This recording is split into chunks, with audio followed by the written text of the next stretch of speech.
끝이 났고 해서 그 부분에 대한 이야기를 하려고 하는데, 최근에 뭐 시장은 뭐 그 뜻대로 이제 가진 않는 것 같고, 그렇게 해서 이제 밤에 이제 그 가끔씩 이제 술도 자주 마시고 그렇게 보내고 있습니다. 네. 이제 시작해 볼게요. 이제 매크로 지표, 그래서 이제 월초가 되면 이제 지표들이 발표나니까 그 매크로 지표 업데이트하고, 그다음에 이제 대선 있었으니까 미국 대선 관련해서 어떤 경제 정책이 있고 그게 자산시장에 어떤 영향을 미칠 건지에 대한 얘기하고 FOMC까지 이렇게 진행하겠습니다.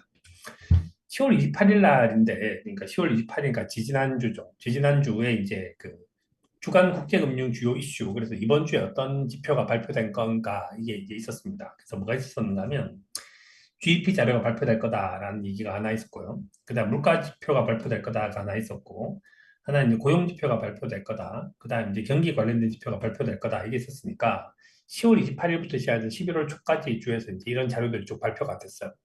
발표가 됐고, 그다음에 이제 3분기 경제 성장률부터 이제 발표가 됐죠. 그래서 이제 그 1, 2, 3, 4, 5, 6, 7, 8, 9 했으니까 이제 10월 달에 되면 7, 8, 9 해서 이제 3, 4분기 자료까지 발표가 납니다.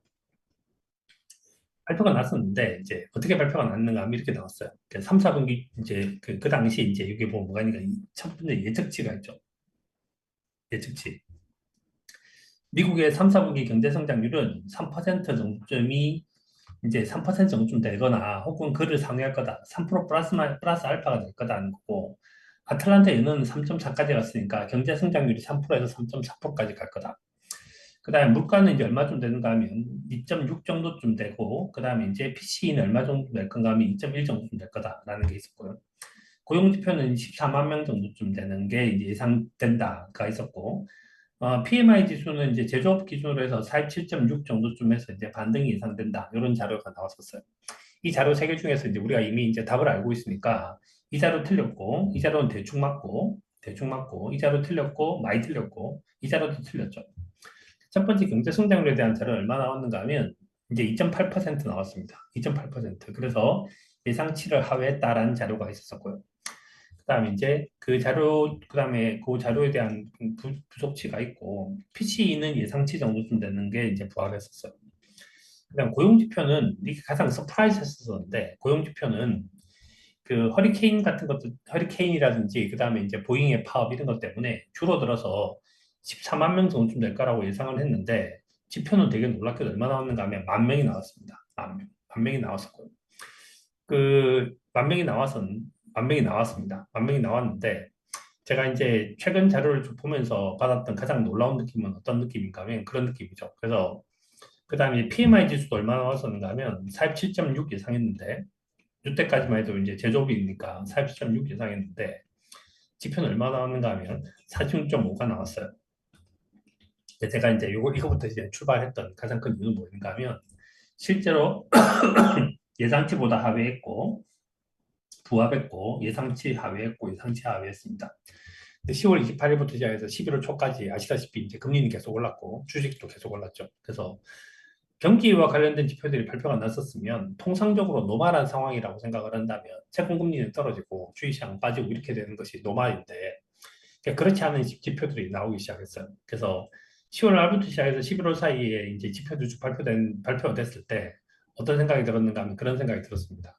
그래서 이제 갑자기 수생각이 나기 시작을 하면서, 그 2007년도에 이제 어떤 적이 있었었는가 하면 어떤 사건도 호재 이게 있었었거든요. 금리 인상하는 건 호재지, 경기 좋은 거니까. 금리 인하하는 건 호재지, 경기가 좋아질 거니까. 환율 하락하는 건 호재지, 채산성이 좋아지는 거니까. 환율 상승하는 경쟁력이 강화되는 거고. 유가 상승 수요가 많다는 뜻이고, 유가 하락 물가가 안정화된다는 뜻이고, 폭락하면 호재고, 폭등해도 호재고, 가면 가는 거고, 조정해도 가는 거고, 이런 거 있지 않습니까? 그래서 이제 2007년도에 그 시장이 이제 이런 분위기였었는데, 물론 그때랑은 지금 되게 많이 다르지만, 약간 이제 받는 유의 느낌은 그런 거죠.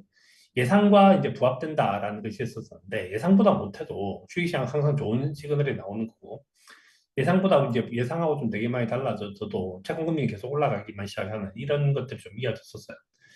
이어졌는데, 뭐, 이 부분에 대해서 이제 일단 그냥 냉정하게 다시 한번 보면, 경제 성장률에 대한 자료는 이제 예상치보다 좀 떨어지긴 했었었는데, 뭐가 제일 좋았었는가 하면 2, 4분기에부터 시작 3, 4분기까지 갔을 때 소비가 이제 2.8에서 3.7이 됐으니까 미국 경제에서 70% 차지하는 민간 소비가 좋아진 거죠. 기업 투자도 여하튼지 이제 이 2.8%보다 위에 상승하고 있었으니까 소비도 그렇고 투자도 그렇고 이것이 일단 기본적으로 현재 미국 경제 성장률을 되게 받치는 되게 중요한 부분이 되고 있어요. 그래서 기여도 2.5, 기여도 0.5 이렇게 했으니까 이 두 개가 만들어내는 것이 이제 3% 가까이 만들어낸 거죠. 그래서 그 현재 미국 경제를 받치는 가장 중요한 이유는 이제 소비가 될 거고요. 소비. 그래서 이 소비에 대한 것들이 이제 이슈가 될 거고 하여튼 소비는 현재 되게 잘 받쳐지는 그런 상황이에요. 그다음 PC에 대해서는 별로 할 얘기가 없고 고용 지표는 사실 좀 이건 좀 저한테 약간 좀 서프라이즈였습니다. 서프라이즈. 그 지표를 보신 분들은 다 아시겠지만 실제 숫자도 이렇게 줄어들었죠. 리바이즈한 숫자도 줄어들었고 그다음에 얘도 이제 줄어들었고 근데 얘는 실제로 숫자가 되게 낮은데 기본적으로 이제 지표를 발표를 할 때, 그러면 10월 28일 날 이때 발표를 했을 때, 그때는 보잉이 파업한지 몰랐냐. 그 다음에 이제 허리케인 때문에 이제 이슈가 되는지 몰랐냐. 근데 그 이슈가 돼서, 그래서 얼마가 될 건가 하면 14만 명을 예상을 한 거거든요. 그래서 그 전에 얼마인가 20만 명이었는데, 아, 이번엔 14만 명 정도 되겠지. 14만 명이 12,000명이 되는 거는 정말 되게 놀라운 서프라이즈입니다. 그리고 얘를 더 디테일하게 이제 본다고 하면, 잠깐만요. 더 디테일하게 본다고 하면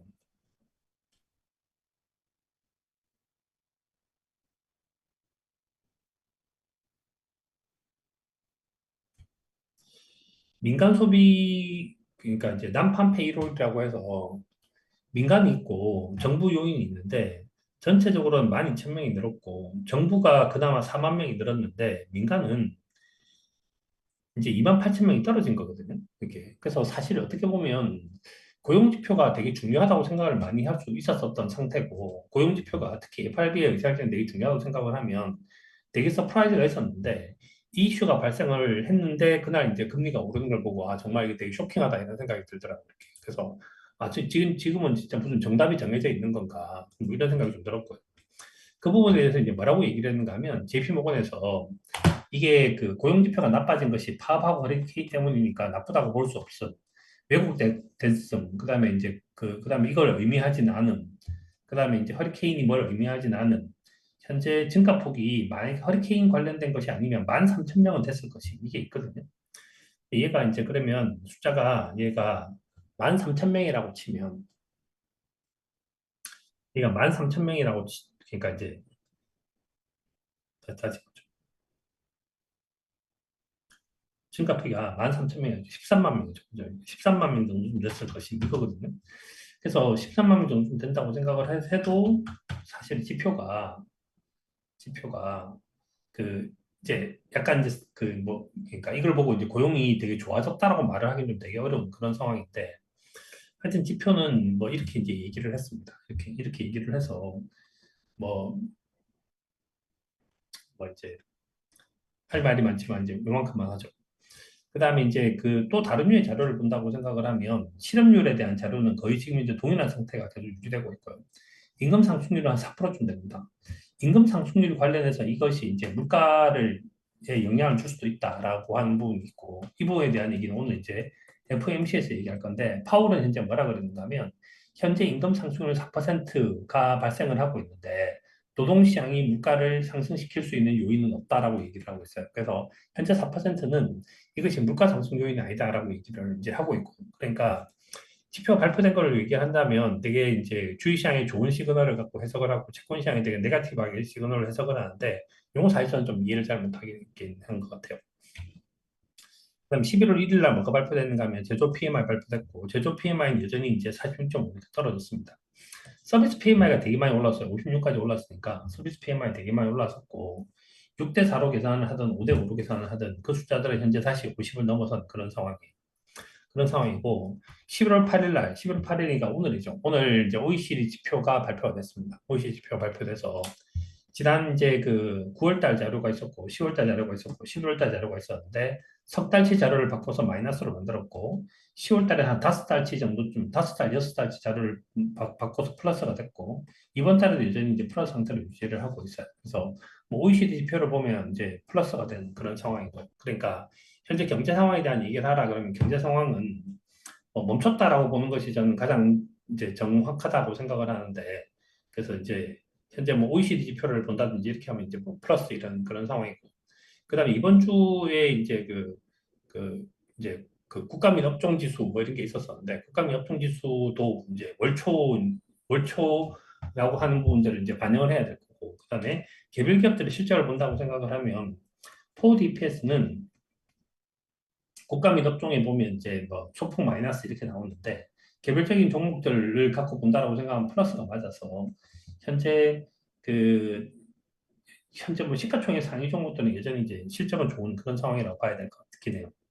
아무튼 그래서 현재는 너무 뉴스를 있는 그대로 본다기보다는 뉴스를 너무 해석을 하는 게 아닌가 하는 생각이 좀 들기도 합니다. 그래서 아까 얘기한 것처럼 고용 지표가 분명히 나빠졌음에도 불구하고 허리케인 때문이야, 뭐 일시적인 때문이야, 왜곡이야 이렇게 얘기를 하는 것들은 뭔가 이제 한쪽으로 좀 가고 있는 거라고 좀 봐야 되겠죠. 그다음에 이제 이 2007년처럼 그러면 버블이냐, 2007년처럼 버블이냐, 뭐 버블이라고 보기는 되게 힘든 것 같아요. 버블이라고 보기 힘든데 현재는 주식시장도 마찬가지고 채권시장도 마찬가지인데, 저는 현재 시장 상황이 어딘가에 대해서 쏠림은 좀 되게 많다고 생각을 합니다. 그래서 현재 상황에 대해서는 이제 뭐라고 저는 생각을 하고 있는가 하면, 시장이 이제 그 오버슈팅 되고 있다고 저는 보는 거죠. 오버슈팅. 현재 뭐 금리나 이런 게 오버슈팅 된다고 보는데, 왜 그랬냐 하면 아주 옛날 자료를 뒤져서 얘기를 하면 코로나 당시에 주가가 이제 왜 이렇게 크게 움직이는가에 대한 저의 해석은 뭐 있는가 하면, 액티브 투자자가 있고 패티브 투자자가 있는데, 기본적 분석가가 있고 기술적 분석가가 액티브 투자자죠. 이 사람은 이제 패시브 하지 않습니다. 패시브 하지. 패시브 하지 않다는 말은 뭔가 하면 바이하고 그냥 홀드 하지 않는 거죠. 그냥 바이 앤 홀드 하는 사람이 ETF 투자자가 있는데, 바이 앤 홀드. 그 이후에 뭐가 생겼는가 하면 이제 레버리지 ETF라든지 그런 인버스 투자를 하는 사람들이 생기기 시작을 해서 유동성이 문제되는 사람들이 생기기 시작을 했었어요. 그래서 뭐가 이제 되기 시작을 했는가 하면 ETF 시장이 급성장을 했습니다. 이건 며칠 전에 이제 김 선생님이 올리고 황희 선생님이 해석을 했던 그런 이제 리뷰를 달았던 부분들이 있는데, 패시브 시장이 되게 급속하게 성장을 하면서 어떤 문제들이 만들어졌냐에 대한 얘기를 보면, 이게 패시브 인베스트먼트가 늘어나니까 주가가 기업의 개별 성과보다는 전체 시장에 영향을 받는다. 그러니까 성과가 이제 알파 플러스 베타 RM 이렇게 얘기를 하는데, 과거 시장에서는 어떤 시장이 좀 많았었는가 하면 이쪽 시장이 더 많았었죠. 이쪽 시장이 더 많았었는데, 지금 이쪽 시장이 커져서 시장 패턴이 어떻게 만들어지냐면 이렇게 만들어져요. 이렇게 만들어지게 되는데, 현재 상태에서 정보를 이제 해석을 하는 그런 부분들이 존재를 하는 거니까 최초는 기본적 분석가가 삽니다. 사서 신고점 경신 브레이크아웃이 되면 기술적 분석가가 사죠. 그렇게 해서 주가가 올라갑니다. 주가가 올라가면 ETF 거래자들이 사야 되는 거죠. 왜냐하면 ETF 거래자들은 바이 위너 셀 루저, 올라가면 사고 떨어지면 파는 되게 패시브한 방법을 선택을 하는 거니까 가격이 올라가면 사게 돼요. 그러면 레버리지를 투자하는 사람이라든지 인버스를 투자하는 사람은 손절매를 하거나, 안 그러면 이제 ETF 레버리지 투자하는 사람이 그 따라가기 위해서 델타 헤징을 해야 한다든지 이걸 하게 되면 쫓아가게 됩니다. 그러면 실제 시장에서 굿뉴스가 발생을 한다라고 생각을 하면, 예전에는 1번과 2번이 사고 1번과 2번 또 장기 단기가 이제 달라지겠지만, 굿뉴스 사면 1번 사고 2번 사고 3번 사고 4번 사야 되는 상황이 발생하고요. 배드 뉴스가 발생한다고 생각하면 기본적 분석가가 셀하면 여기서 셀하면 여기서도 셀하고 여기서도 셀하고 여기서도 이제 셀한 일이 발생하면 1번, 2번, 3번, 4번 순서로 이제 주식을 팔기 시작을 하게 돼요. 그래서 주가 급변동이 심하게 되는 것들은 이 패시브 투자자가 늘어나기 시작하면 주가의 변동성이 심해지는데, 저는 현재 상황에서 뉴스를 해석을 하는 것들은 이제 IB가 할 수 있다라고 생각을 하곤 합니다. 예를 들어서 JP 모건이라든지 골드만삭스라든지 이런 데서 이거는 일시적이야라고 생각을 해서 이거는 배드 뉴스가 아니라 굿뉴스라고 봐야 돼라고 얘기를 한다면, 그래 굿뉴스지 굿뉴스지 굿뉴스지 굿뉴스지라고 얘기를 하면 한쪽으로 몰아갈 수 있다고 생각해요. 그냥 누군가가 예를 들어서 배드 뉴스 약간 배드 뉴스 배드 뉴스 배드 뉴스 배드 뉴스 하면 나빠질 수도 있다고 생각을 합니다. 그래서 여하튼지 현재 상태가 이런 상황이라고 보기는 좀 되게 힘들고, 이거는 근데 그럼에도 불구하고 시장은 현재 충분히 오버슈팅 될 수 있는 그런 개연성이 항상 많다고 생각해요. 그런 개연성이. 그래서 ETF 시장이 급성장을 하기 시작하면서 나타나는 가장 큰 모델들은 뭔가 하면, 과거의 주식시장이나 채권시장이 이렇게 움직였다고 생각을 한다면 지금은 이렇게 움직이는 것이 훨씬 더 많아지겠죠. 이렇게 움직이는 것이. 그래서 앞으로 이런 현상은 상당히 오랜 기간 동안 갈 수밖에 없다고 좀 생각을 하게 돼요. 갈 수밖에 없다. 그래서 이제 시장에서 그 왜곡이라고까지는 말을 못하겠지만 시장 오버슈팅은 상당히 많아진다. 라는 생각을 좀 하게 됩니다. 그래서 이제 현재 상태는 전체적으로 시장에 영향을 되게 많이 받는다. 그러니까 개별적인 기업들보다는 전체 시장이 되게 중요한 그런 역할들을 많이 하게 될 거라는 거고요. 그 다음에 여전히 펀더멘탈이 중요하다는 말은 뭔 뜻인가 하면 여전히 이 시장에서 시장의 주체는 뭐가 있는가 하면 얘가 주체지 얘가 주체가 될 수는 없어요. ETF가 주체가 될 수는 없어요. 그러니까 그 다음에 기술적 분석가가 주체가 될 수도 없어요. 언제나 어때나 주체는 기본적 분석가가 될 수밖에 없습니다. 이렇게. 그래서 얘가 훨씬 더 차지하는 비중이 중요해질 거다. 그래서 그런 거고 그 다음에 세 번째는 뭔가 하면 ETF 거래량 때문에 유동성과 변동성에 영향을 줄 수 있다. 변동성에 영향을 줄 수 있다는 건 그런 뜻이에요. 유동성에 영향을 줄 수 있다는 말은 뭔 뜻인가 하면 실제 시장에서 최근에 보면 뭐가 있는가 하면 헤지펀드들이 채권을 많이 샀죠. 채권을 많이 샀는데 지금 최근에 뭐 트럼프가 당선되고 이렇게 하면서 그 사람들이 쇼커버링을 했다. 그러니까 팔았는데 다시 그걸 갖다가 다시 사기 위해서 쇼커버링을 하기 위해서 만들어진 그런 물량들도 많을 거다. 그러니까 채권을 금리로 설명한 겁니다. 이렇게. 그래서 그런 것도 영향을 줄 거다. 그 다음에 헤지펀드 등에서 ETF를 이제 이렇게 위험회피 수단으로 많이 활용하고 있다라는 말은 뭔 뜻인가? 아까 말씀드린 그런 부분들이에요. 두 번째는 뭔 뜻인가 하면 또 두 번째는 이거와 좀 약간 별개인데 현재가 11월 달입니다. 11월 달인데 헤지펀드 입장에서는 뭘 하게 되는가 하면 11월 달이 지나고 12월이 지나면 결국 뭐가 나오는가 하면 성적표가 나와요. 이 성적표에 따라서 뭘 받게 되는가 하면 인센티브를 받게 되는 거죠. 인센티브를 받게 되는데 최근에 제가 받는 류의 느낌, 그런 류의 느낌을 좀 받기도 하는데 최근에 이제 그 애널리스트, 그 펀드를 운영하고 있는 사람을 제가 만나봤는데 예를 들어서 이렇게 되는 거예요. 현재 예를 들어서 내가 생각하는 목표 수익률이 허들 레이시 있고 허들이 예를 들어서 10%다. 근데 현재 내가 달성한 수익률이 9%다라고 생각을 한다면 그러면 리스크를 테이킹을 해서 수익률을 올려야 될 그런 필요가 생기는 거죠. 그래 인센티브를 받을 거니까. 그래서 11월, 12월 달이 되고 이렇게 하면 이제 윈도우 드레싱이라고 하는 현상도 되게 많이 일어나겠지만 실제로 펀드를 운영하는 사람 입장에서는 리스크 얼로케이션 하는 것보다는 현재는 리턴을 위해서 투자를 해야 되는 그런 것도 되게 많다고 생각해요. 그러니까 헤지 펀드들이 현재 투자를 되게 어그레시브하게 해야 되는 그런 타이밍도 같다. 그런 타이밍도. 그래서 어떻게든지 목표 수익률을 달성을 하고 초과 수익을 달성해서 인센티브를 받으려고 하는 그런 수요도 되게 많이 생길 거다. 혹은 예를 들어서 이미 수익을 되게 많이 냈다고 생각을 한다면 그걸 갖다가 어떻게든지 고정화시키려고 하는 그런 수요도 있을 거다. 그래서 이제 그 정도쯤 생각해 볼 수 있을 것 같습니다. 요 정도쯤만 일단은 업데이트를 한번 했고요. 그래서 그다음 두 번째 두 번째는 이제 그 대선 결과인데 대선 결과를 보면 되게 놀랍게도 이제 그 레드 웨이브가 발생을 해서 공화당이 다 했습니다. 그래서 대통령도 마찬가지였고 그다음에 상원도 마찬가지, 하원도 마찬가지였는데 그 우리나라 대선 자료보다는 이제 뭐 일본에서 나온 대선 자료 뭐 이런 것도 있었고 뭐 요미우리 자료 이런 거 있었었는데 거기 보면 상원, 하원, 그다음에 도지사까지 이렇게 거의 뭐 싹쓸이를 하기 시작을 했죠. 그래서 그 자료가 있었었는데 그 전에 이제 되게 재밌는 자료를 제가 몇 가지를 봤는데 이번 미국의 대선을 보면서도 느꼈던 제일 재밌는 것은 뭐였는가 하면 여전히 트럼프 대 안티 트럼프죠. 해리스 대 안티 해리스가 아니라 트럼프 대 이제 반 트럼프였습니다. 그러니까 결국은 언제나 어때나 이제 바둑으로 따지면 선수를 뒀던 사람은 이제 도널드 트럼프였던 거죠. 트럼프에 대한 얘기를 되게 재밌는 얘기를 했는데 헬리 키신저가 이제 2018년도에 어떤 얘기를 한 적이 있는가 하면 트럼프에 대해서 그런 얘기를 한 적이 있어요. 한 시대가 조언을 구할 때 등장해서 해묵은 가식을 벗겨내는 인물이다. 해묵은 가식을 벗겨내는 인물이다. 그럼 현재 미국이라는 나라가 가식을 갖고 있었다는 건데 미국이 갖고 있는 가식은 뭐였는가 하면 되게 그 강한 이제 경찰로서 역할을 하고 있고 되게 이제 속 넓고 그다음에 이제 그런 상을 보여주는 거죠. 예를 들어서 국내 일자리보다도 해외 일자리를 생각을 해서 전체적으로 더 큰 그림을 그려줬던 그런 이제 큰 형님 같은 그런 특징이 있었고 자기가 손해를 보고 있음에도 불구하고 무역 적자가 계속 나오고 있음에도 불구하고 그걸 받아들여줬고 그 다음에 자기한테 지금 당장 이익이 되지 않는데도 불구하고 세계 경찰로서 역할을 한 겁니다. 이 세 가지 역할을 미국이 지금까지 해온 거죠. 언제부터? 한 시대가 종언을 구한다는데 여기 한 시대는 1945년도 이후에요. 1945년도 이후.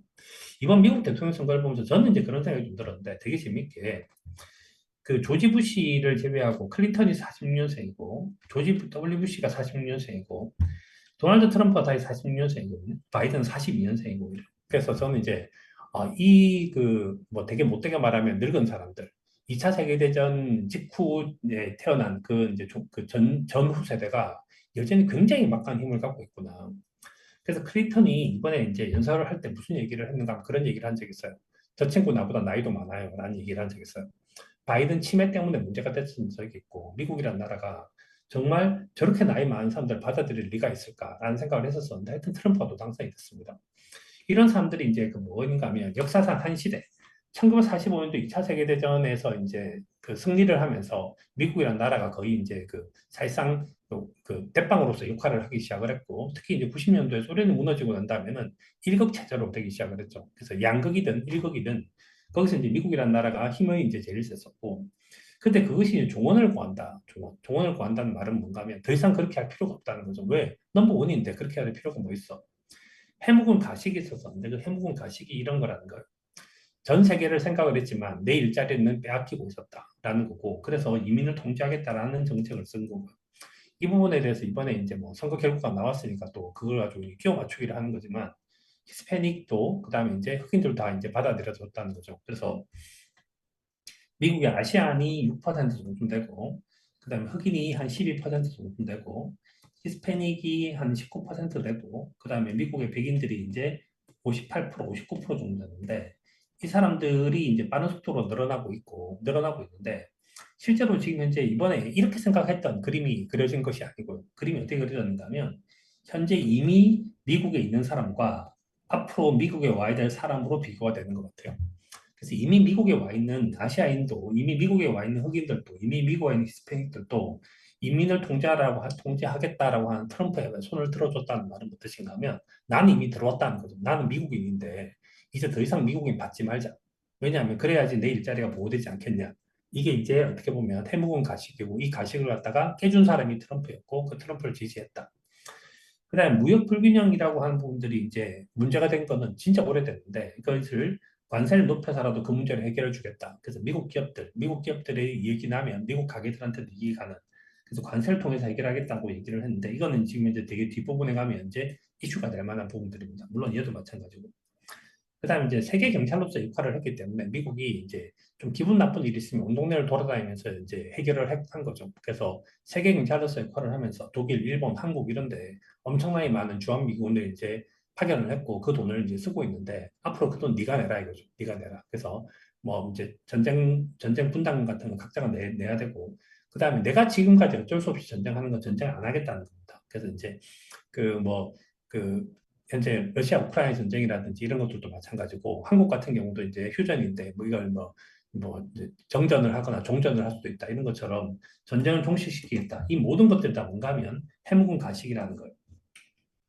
이걸 해결했다는 얘기를 했고, 아주 예전에 얘기를 했던 것처럼 트럼프를 설명하는 가장 좋은 설명은 뭔가 하면 잭슨주의자입니다.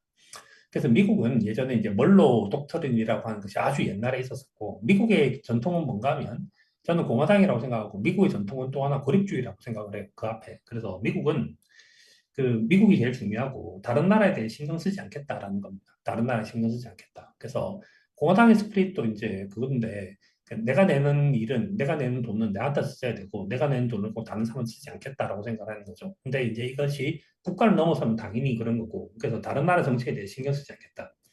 근데 미국을 갖다 위협하면 그 부분에서 확실히 인정하겠다. 근데 현재 미국을 건드리는 나라는 없지 않냐는 거예요.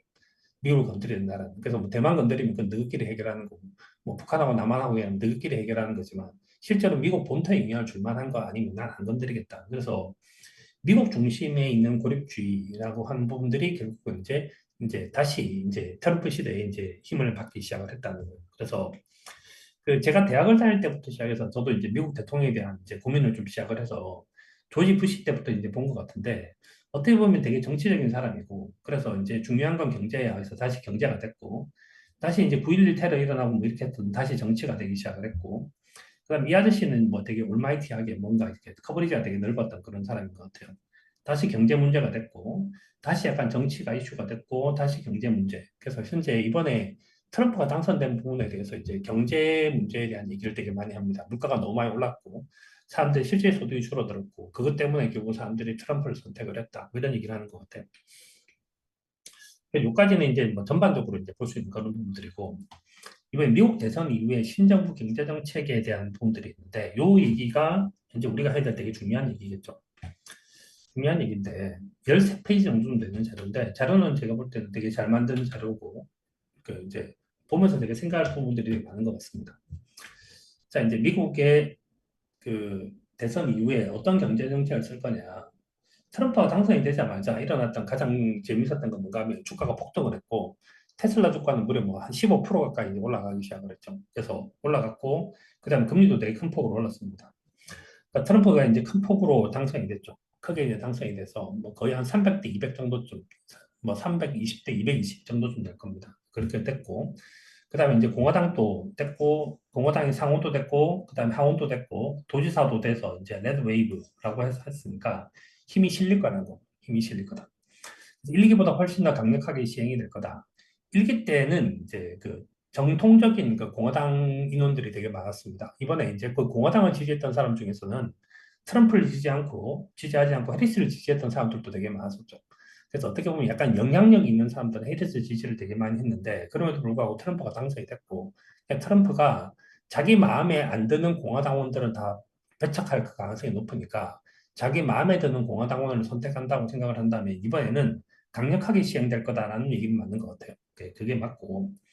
그 다음에 이제 크게 그림을 그리면 뭔가 하면 친성장이죠. 그래서 공화당 스피릿은 뭔가 하면 친성장입니다. 감세 규제 완화하는 거고. 감세 규제 완화하고 그다음에 지출도 이제 줄이는 것이 이제 보통 일반적인 특징인데 지출은 계속 느리겠다고 얘기를 하고 이제 있는 거죠. 이 부분에 대해서 이제 문제가 좀 되는 거고. 그래서 세금 감면, 그래서 TCJA라고 해서 텍스 컷 잡 액트라고 하는 건데 이 조안은 2017년도가 2018년도가 트럼프가 만들었고 이걸 갖다 여전히 이제 바이든도 따라서 했고요. 그다음에 이제 이걸 다시 이제 그 트럼프가 당선이 됐으니까 트럼프가 이걸 영구화시킬 수도 있다는 거고 법인세 인하시키는 건 당연히 기업들, 주식한테는 되게 좋은 거죠. 그다음에 친환경 에너지 정책을 이제 축소하겠다. 그래서 현재 지금 이제 싸게 할 수 있는 석탄도 있고 석유도 있는데 굳이 이걸 해야 될 필요가 있냐. 되게 단기적인 부분에 대한 얘기를 하고 있고 이것 때문에 뭐 유럽이라든지 이런 나라도 이제 부딪힐 수도 있겠죠.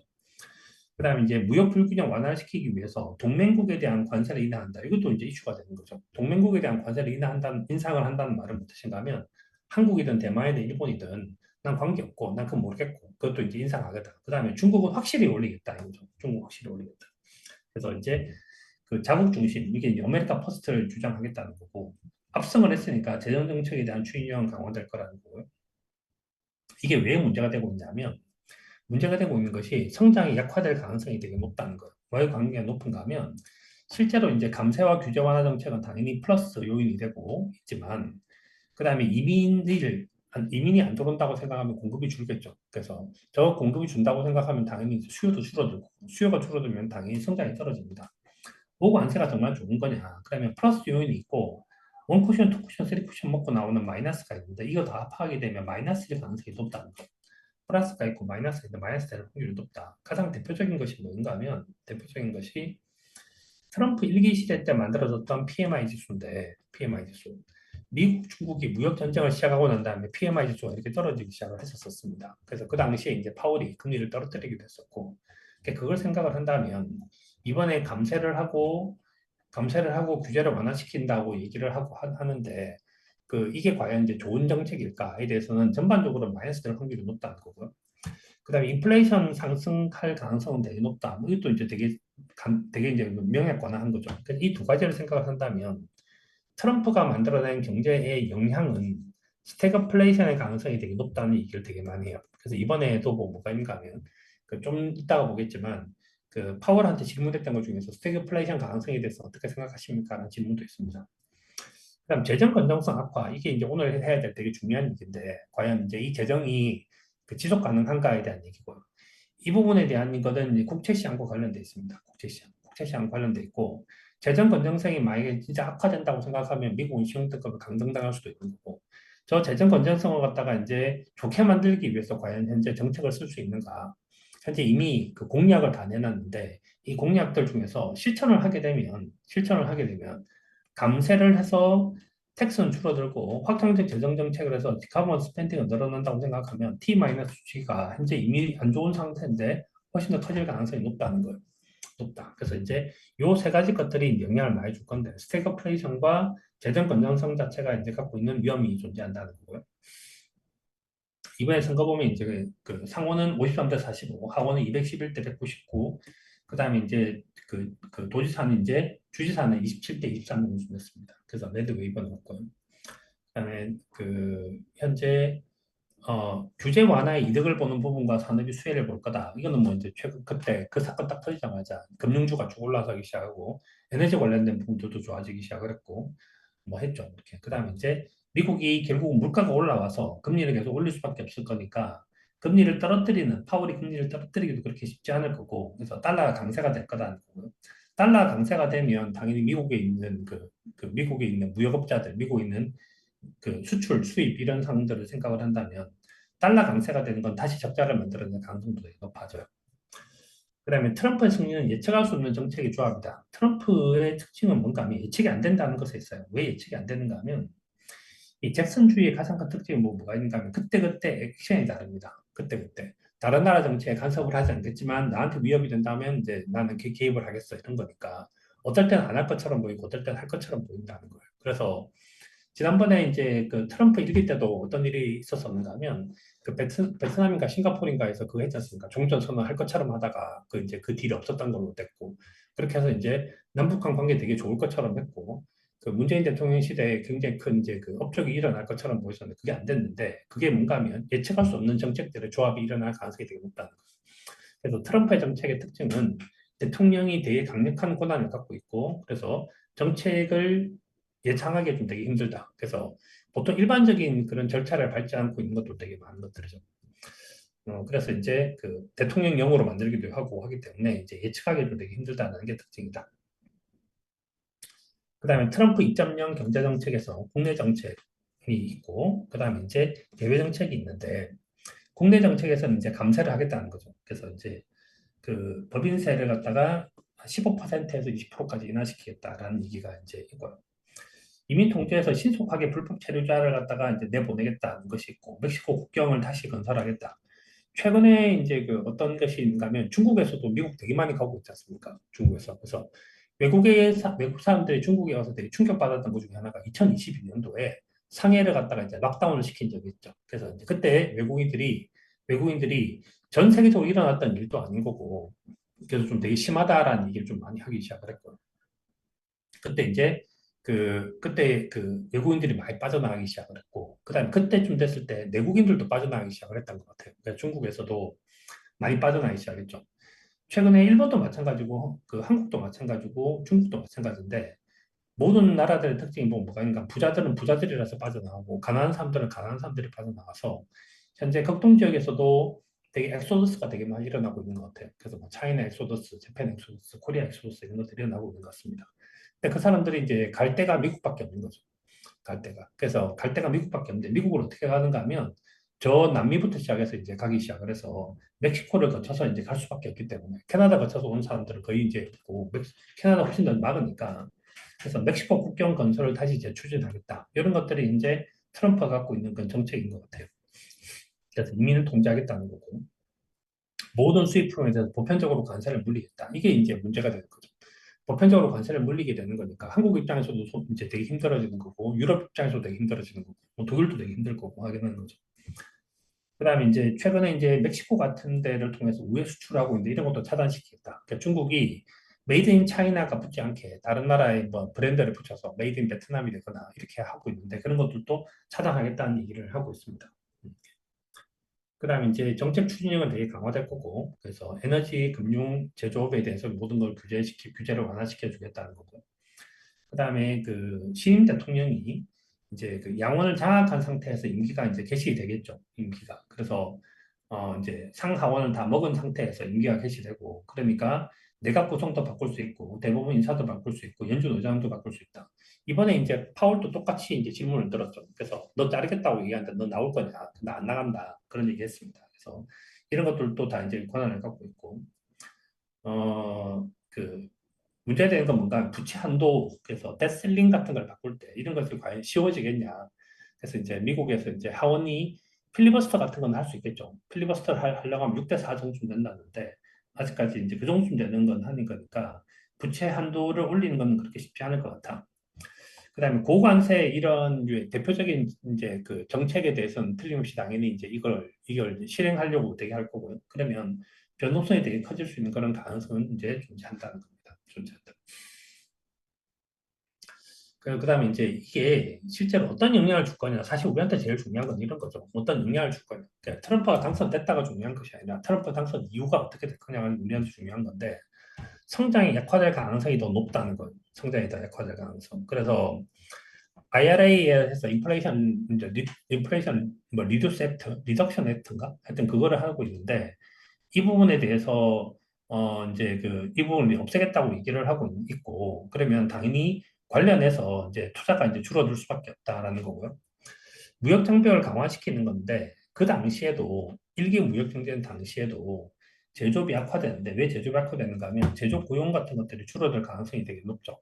줄어들 가능성이. 그래서 트럼프가 당선이 됐을 때 제일 첫 번째 경제학자들이 했던 얘기는 그겁니다. 경제학자들 사이에서는 되게 이견들이 많죠. 뭐 성장이 더 중요하냐, 뭐 분배가 더 중요하냐, 투자가 먼저냐, 뭐 소비가 먼저냐, 뭐 여러 가지 제안들이 많지만 모든 경제학자들이 공통적으로 하는 답은 있거든요. 큰 시장일수록 좋다는 거예요. 큰 시장일수록 좋다.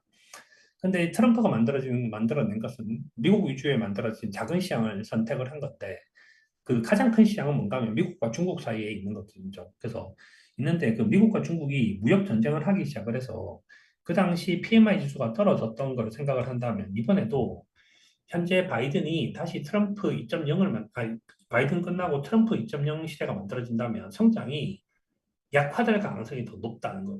약화될 가능성이 더 높다는 거고. 그래서 트럼프가 당선됐었을 때 경제 성장률이 어떻게 됐나요? 하니까 이제 크게 보면 마이너스 1%, 그다음에 적게 봐도 한 마이너스 0.4% 정도 되는 거니까 충격이 좀 컸다는 겁니다. 충격이 컸다. 그래서 이거는 이제 그 코로나 터지기 전 상황이죠. 그래서 그런 부분들이 발생을 했었었다. 2020년 상반기까지 그런 영향을 미쳤었다는 거고요.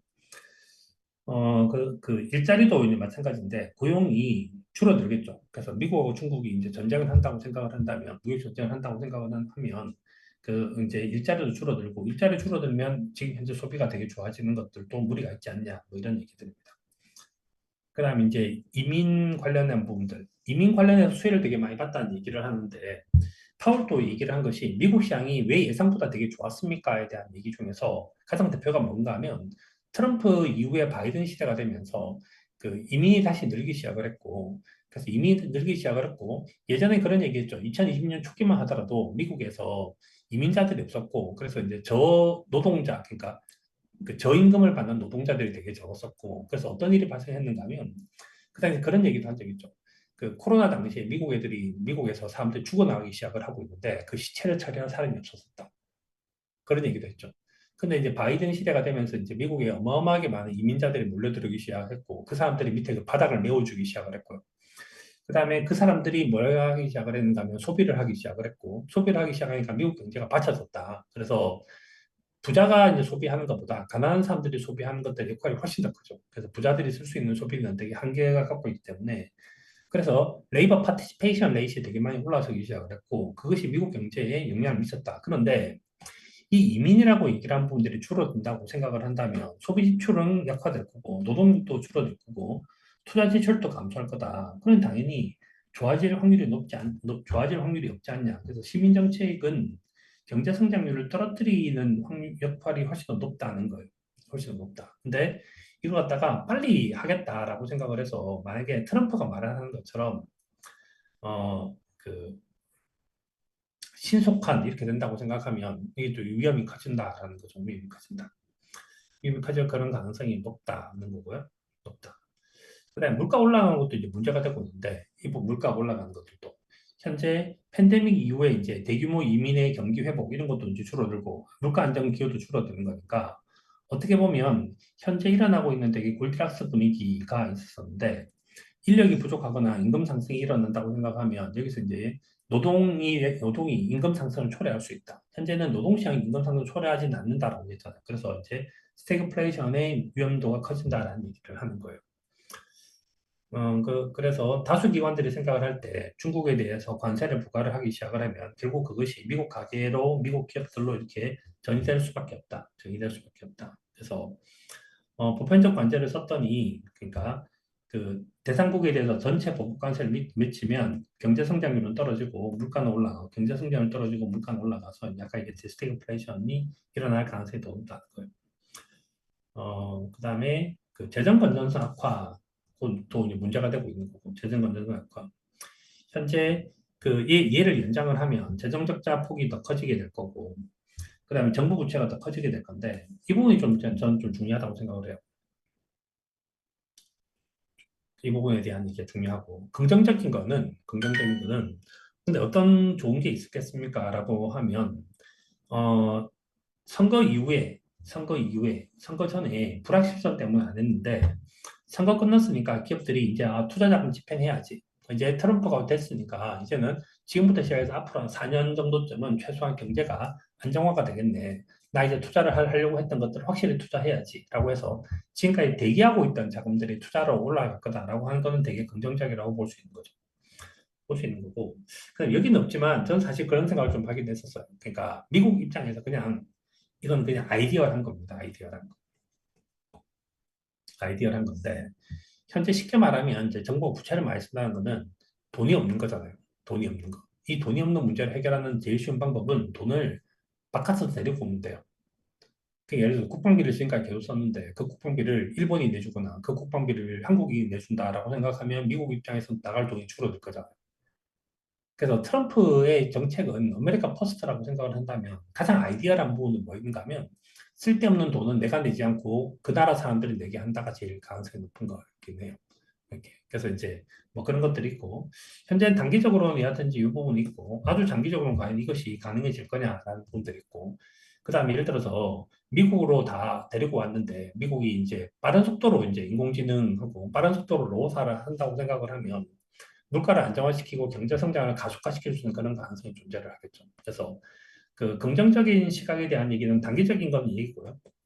장기적인 거는 장기적인 거는 기술 발전의 요소 오는 거고 중기적인 거는 결국은 이제 다른 나라에서 이 문제를 해결하게끔 한다. 그래서 이제 그게 있는 것 같아요. 그다음에 이제 그 이 경제 정책이 진짜 실행이 될 거냐. 현재 하고 있는 공약은 정치적 이유와 경제적으로 손해본다는 이유 때문에 축소되거나 지연될 가능성이 높다. 지연될 가능성이 높다는 말은 뭔가 하면 저 정책을 하나 발표를 하고 저 정책을 실제로 하는 데까지 시간이 많이 걸릴 거라는 거예요. 시간이 많이 걸릴 거고 실제로 그렇게 하지도 못할 거다. 그래서 시간도 거의 한 1년 가까이 걸릴 그런 가능성도 높고 그다음에 이제 그 완만한 수준으로 만들어질 가능성도 되게 높다. 그래서 트럼프가 있고 바이든이 있고 다시 트럼프가 되고 있는데 그 정책이 퐁당퐁당해서 홀에서 짝이 되고 짝에서 홀이 되는 거라기보다는 그것이 연장이 될 가능성이 더 높다고 생각하는 것 같아요. 뭐 저도 이제 그렇게 보는 부분들이 좀 맞다고 생각을 합니다.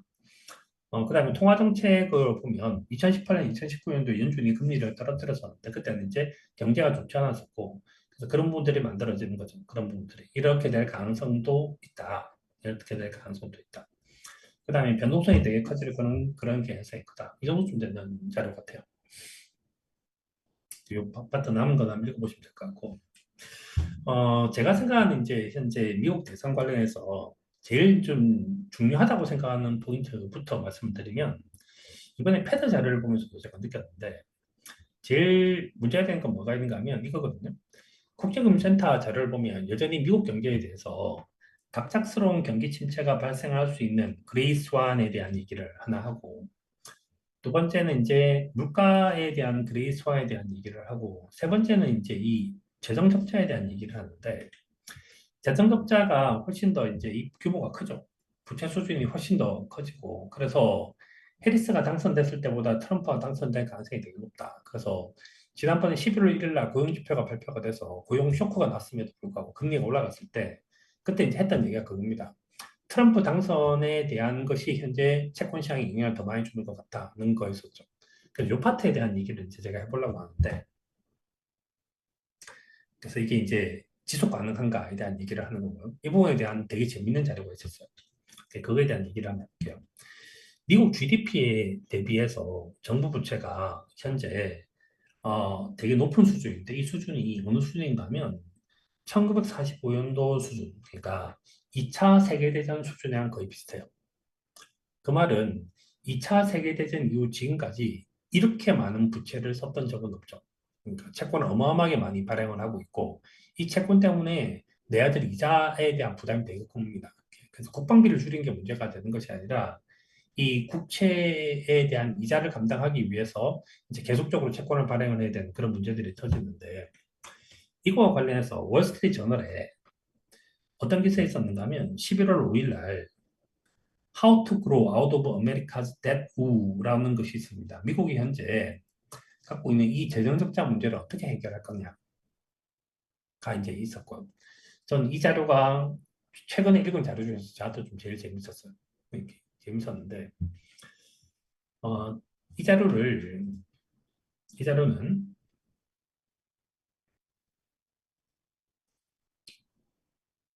자료가 뭔가 하면,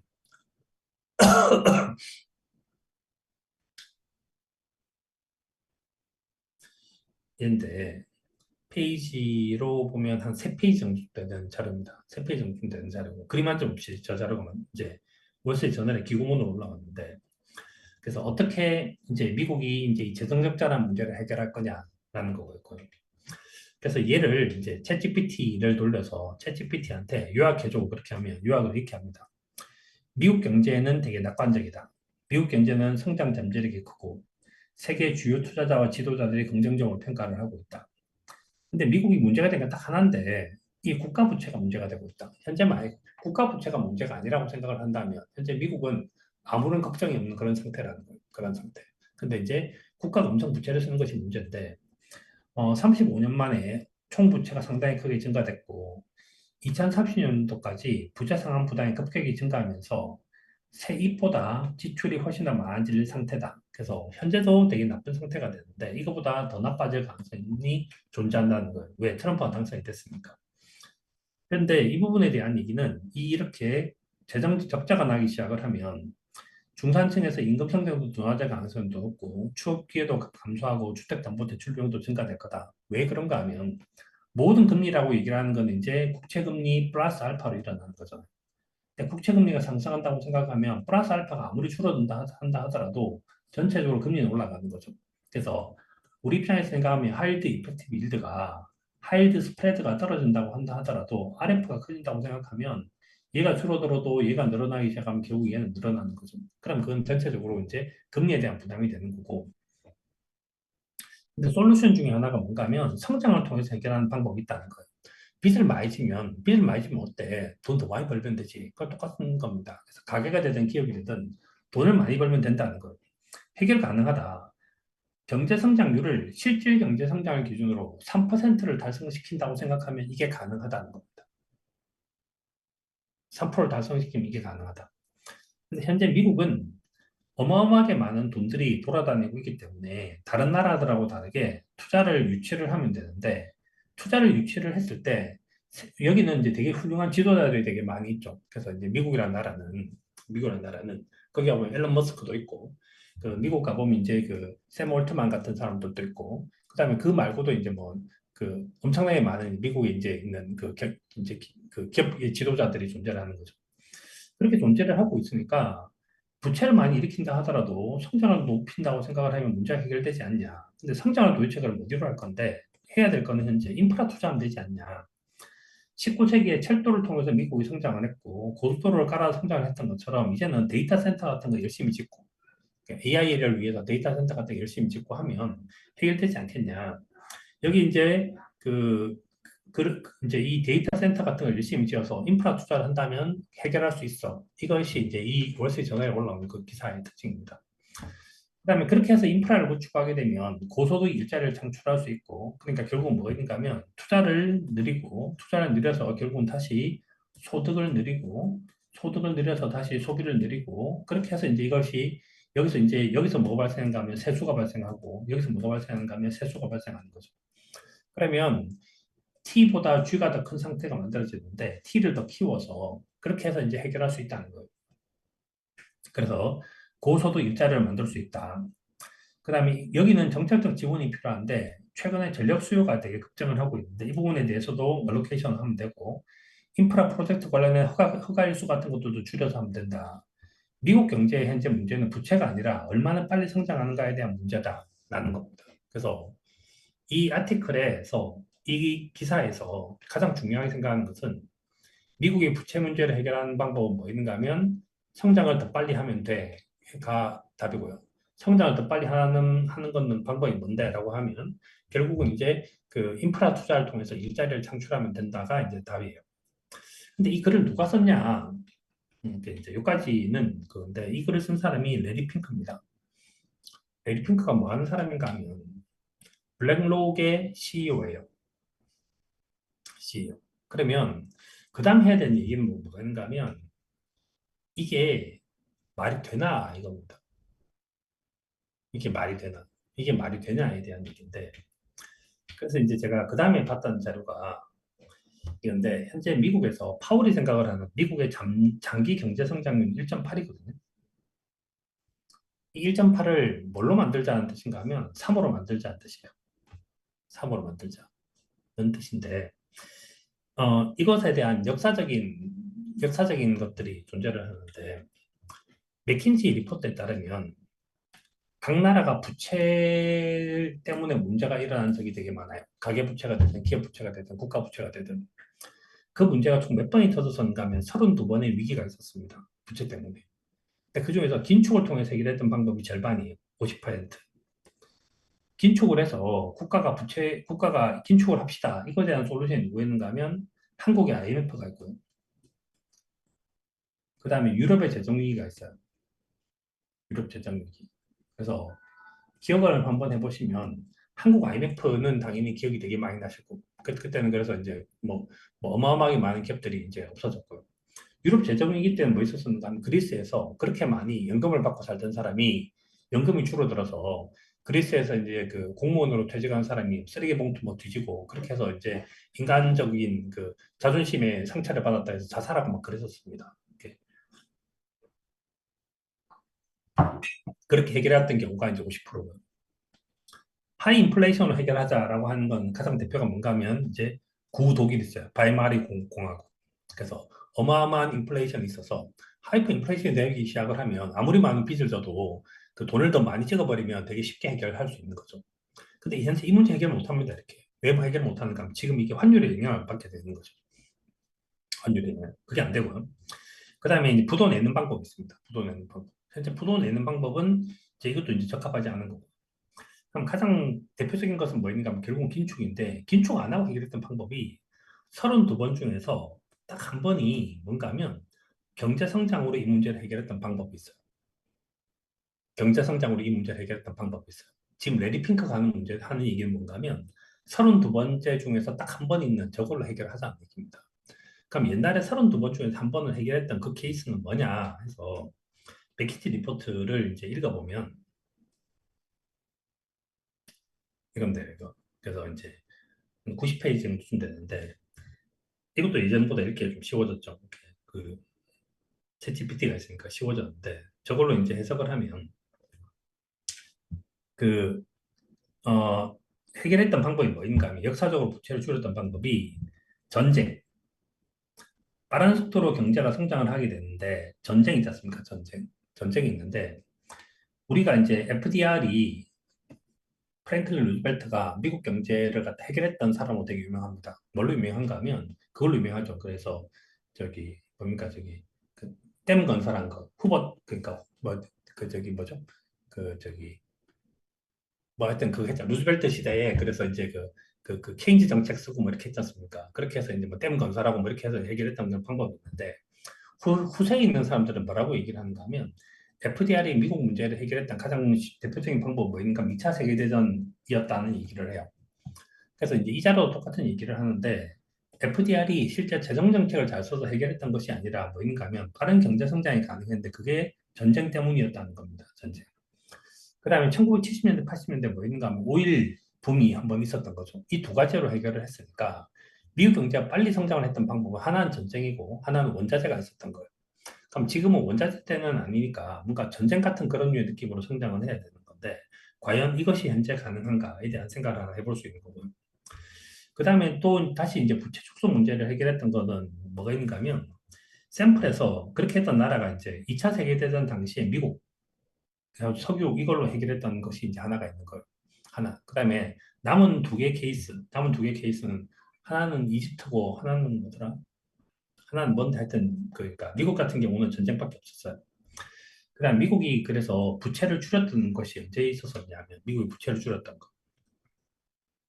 미국 부채를 이렇게 줄어들었던 거는 언제가 있었냐면 이때 있었어요. 그러니까 2차 세계대전 이후에 당연히 이제 연방정부 부채가 많이 줄어들었을 거 아닙니까?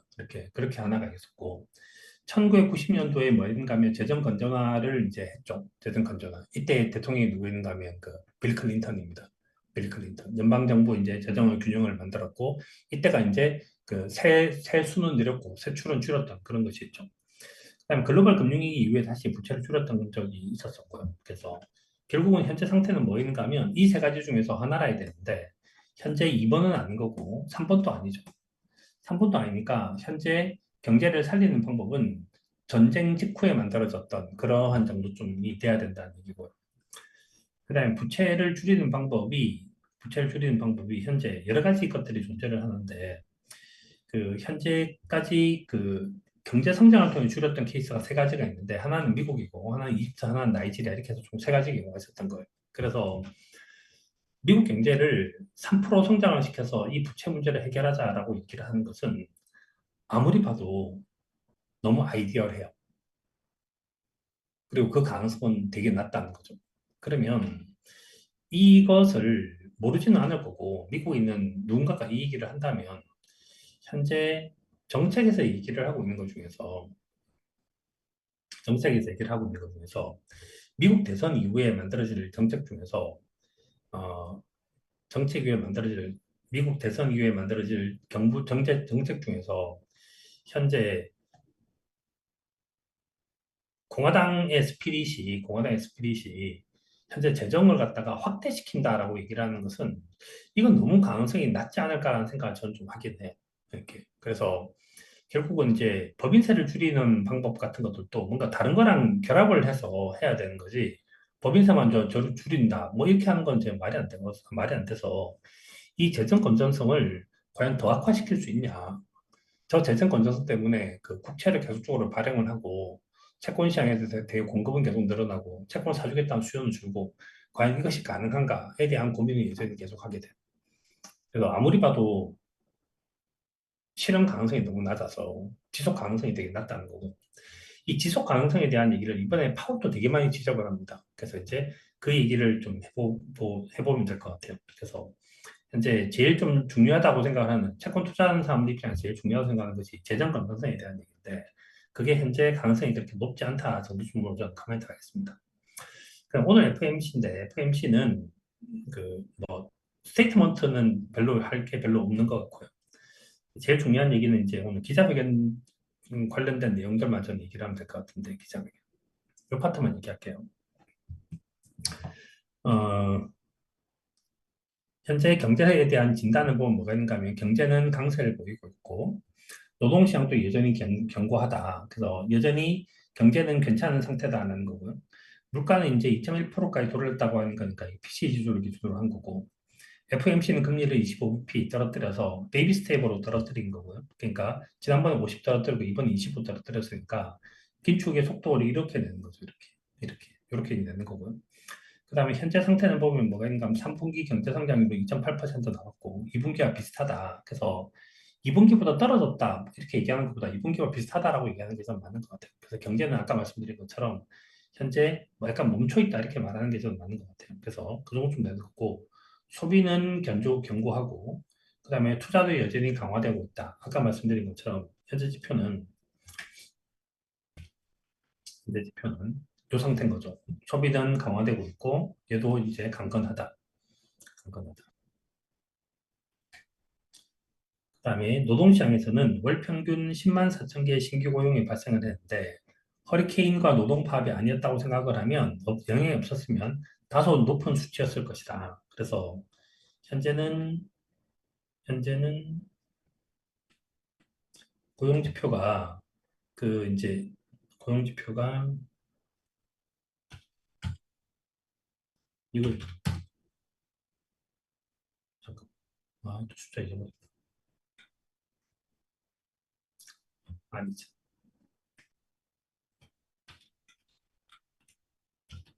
그래서 이게 이제 10만 4천 이렇게 나타나는 거고, 숫자가 뭐 하지 않았으면 한 13만 명까지는 갔을 거라고 이제 보더라고요. 이렇게 13만 명까지. 그래서 이게 13만 명까지 갔을 거라고 보고, 그러면 이제 이 정도면 되겠죠.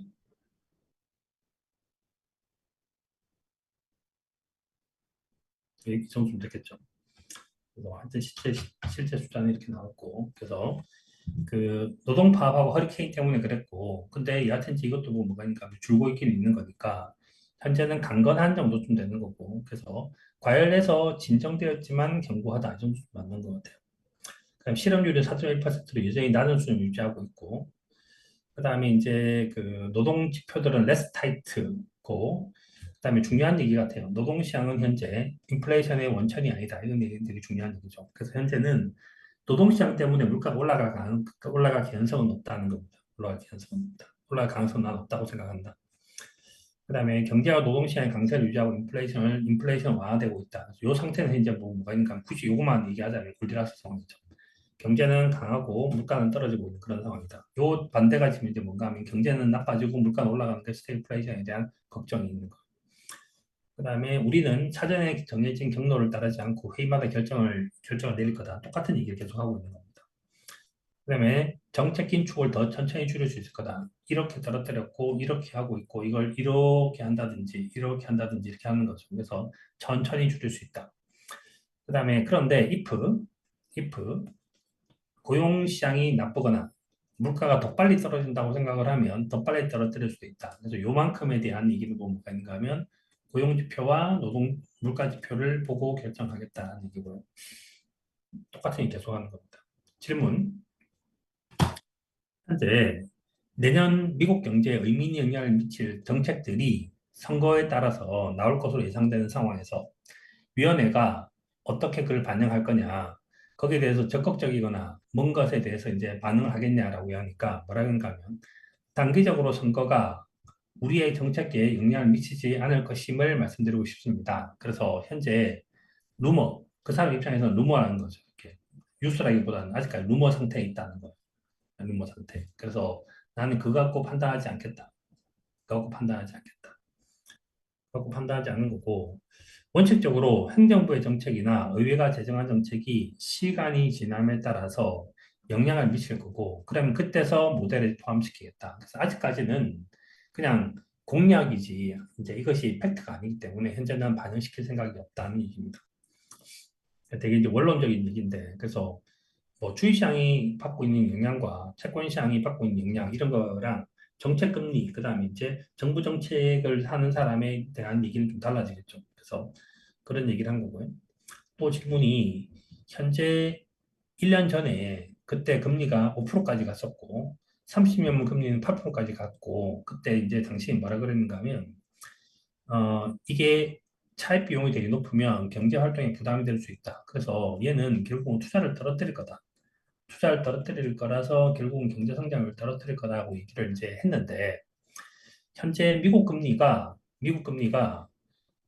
현재 높은 미국 국채 수익률이 그 여전히 이제 다른 리스크 요인이 되지 않습니까? 라고 하니까 뭐라고 얘기했는가 하면 현재 금리는 이번 금리는 경기에 대한 거라기보다는 그러니까 물가에 대한 얘기가 높은 것이 아니라 경기에 대한 얘기입니다. 그래서 이걸 이제 굳이 우리식으로 설명을 하면 현재 금리가 높아진 것이 물가에 대한 요소도 있지만 얘가 더 높아진 거죠. 그래서 현재 상태는 TIPS가 더 많이 올라갔고 TIPS. 그래서 현재 정책 금리가 올라갔다기보다는 장기 경기에 대한 기대치가 높아져서 금리가 올라간 것으로 나는 보고 있다는 겁니다. 보고 있다.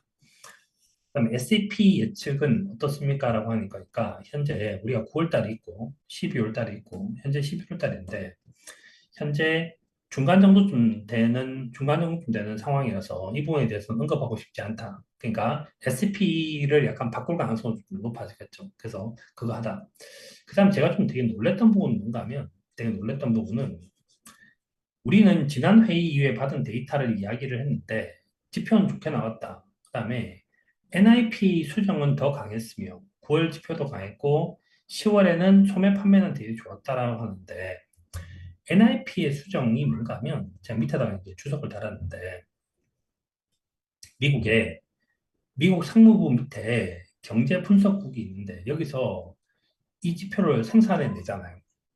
여기서 지금 뭐가 나오는가 하면 고용 지표도 나오고, 여러 가지 지표들이 나오는데, 이 지표를 리바이즈를 해서 수정을 해요. 수정을 하는데, 이것에 대해서 과거 자료에는 뭐라 그랬느냐면, 여기에 대해서 약간의 비난이 훨씬 더 많았어요. 너 자료 제대로 하는 거 맞냐? 근데 되게 놀랍게도 파월의 스탠스는 얘를 비난하는 것이 아니라 받아들이더라고요. 저는 이게 되게 놀라운데, 뒤에 이제 얘기를, 뒤에 적어보면 자료가 나오긴 하는데, 현재, 저도 이제 지난번에 이걸 하면서 약간, 저도 이제 이것에 컴플레인을 좀 되게 많이 했었었는데, 이 지표를 이렇게 리바이즈를 해버리면 문제가 되게 많이 생기거든요. 문제가 많이 생기는데, 예를 들어서 뭐가 있는가면, 자, 2024년도부터 본다고 생각을 하면, 최근 1년치를 봅시다. 최근 1년치를 본다고 생각을 하면, 얘가 첫 번째 했던 거죠. 그러면 평균이 21만이 나와요. 21만이 나오는데, 실제 숫자는 뭔가 하면, 실제 숫자는 18만이죠. 그러면 매월 2만 명씩의 차이가 발생해요. 2만 명이 훨씬 높이 나오는 상태예요. 그럼 그거보다 낫잖아요. 그럼 리바이즈 된 숫자가 더 낫잖아요.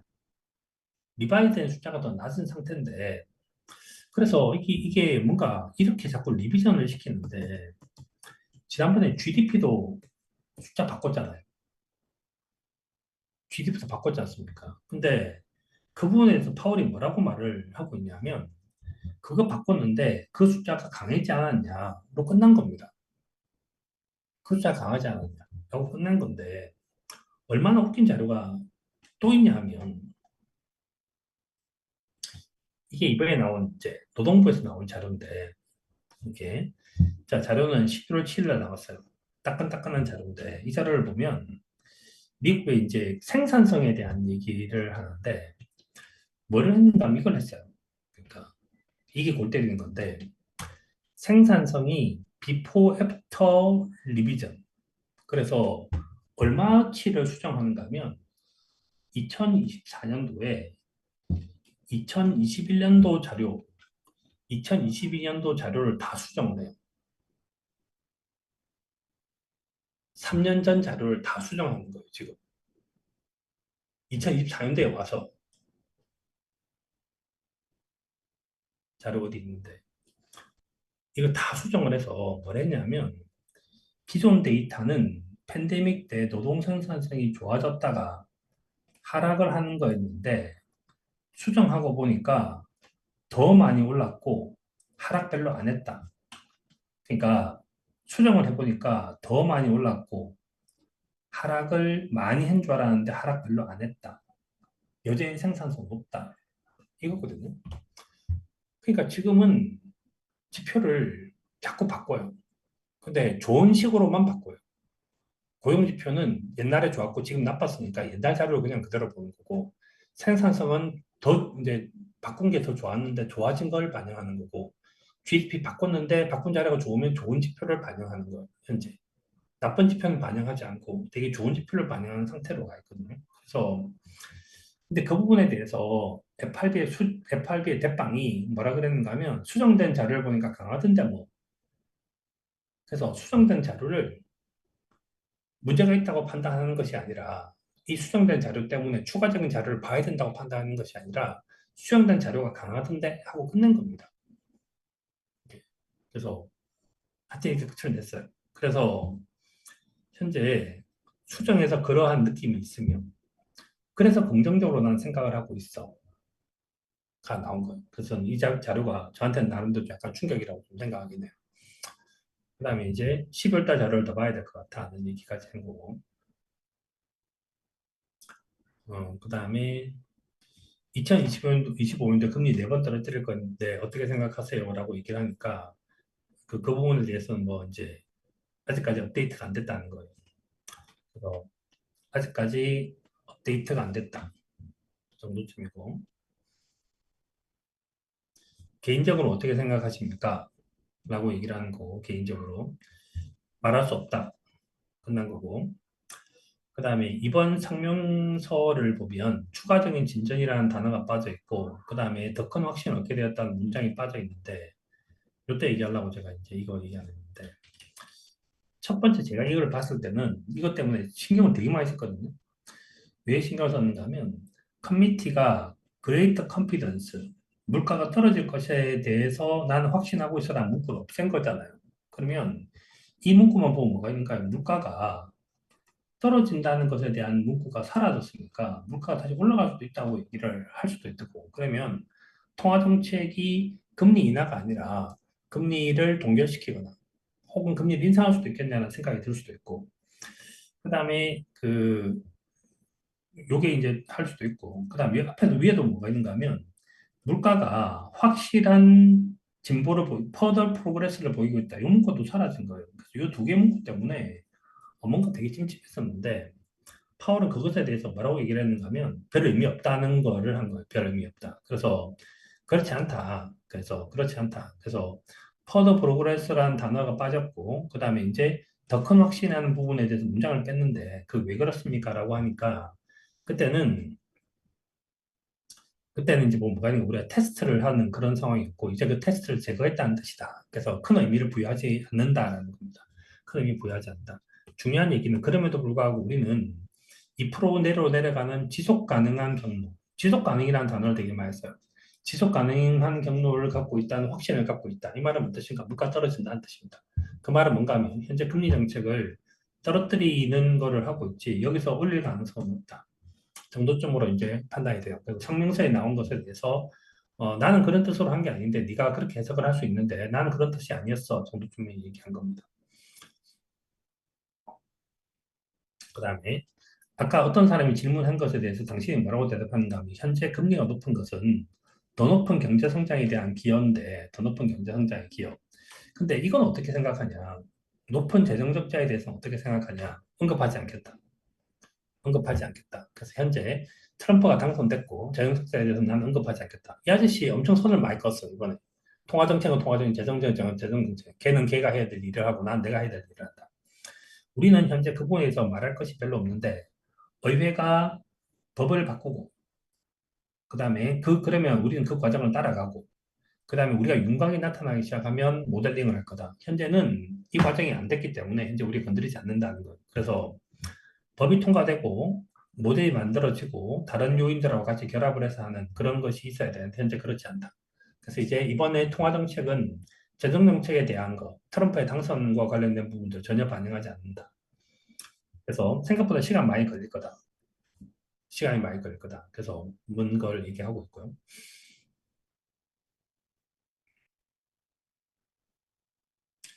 그 다음에 그 다음 또 질문이 닉의 질문에 대해 추가적으로 질문드리면 닉이라는 사람이 질문한 게 아까 이거예요. 금리가 5%까지 갔는데 그것에 대해서 어떻게 생각하십니까? 했던 게 이 사람 질문이었어요.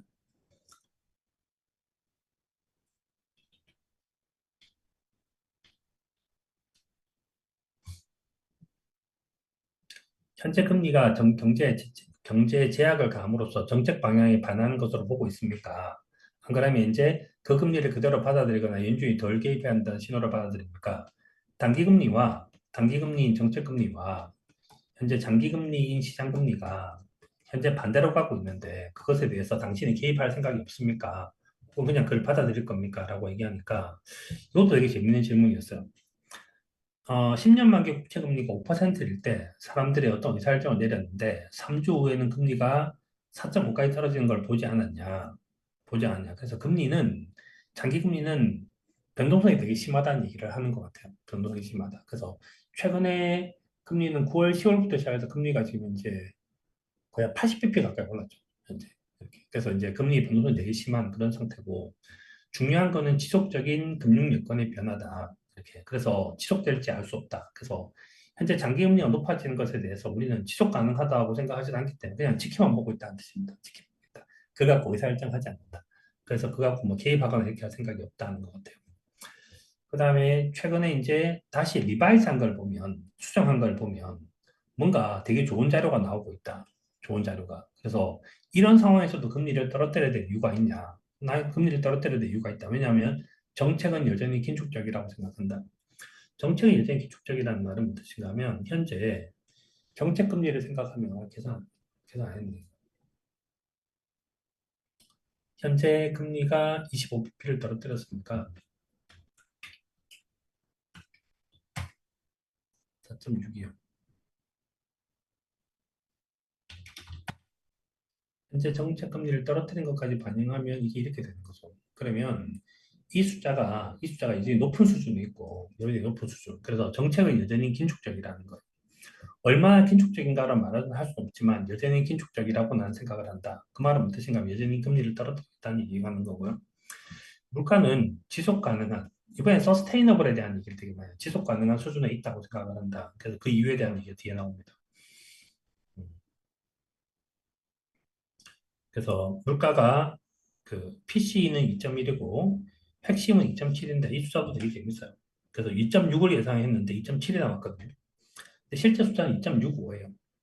2.65. 그 2.65를 가지고 그러면 제가 이제 제일 재밌었던 거는 그럼 이게 2.64면 2.6인이면 시장이 부합됐다고 말을 할 거냐. 0.01 차이로 시장 부합이 아니라 물가가 높다고 이제 주장을 하고 있네요. 제가 그런 얘기 한 적이 있는데 뭐 그겁니다.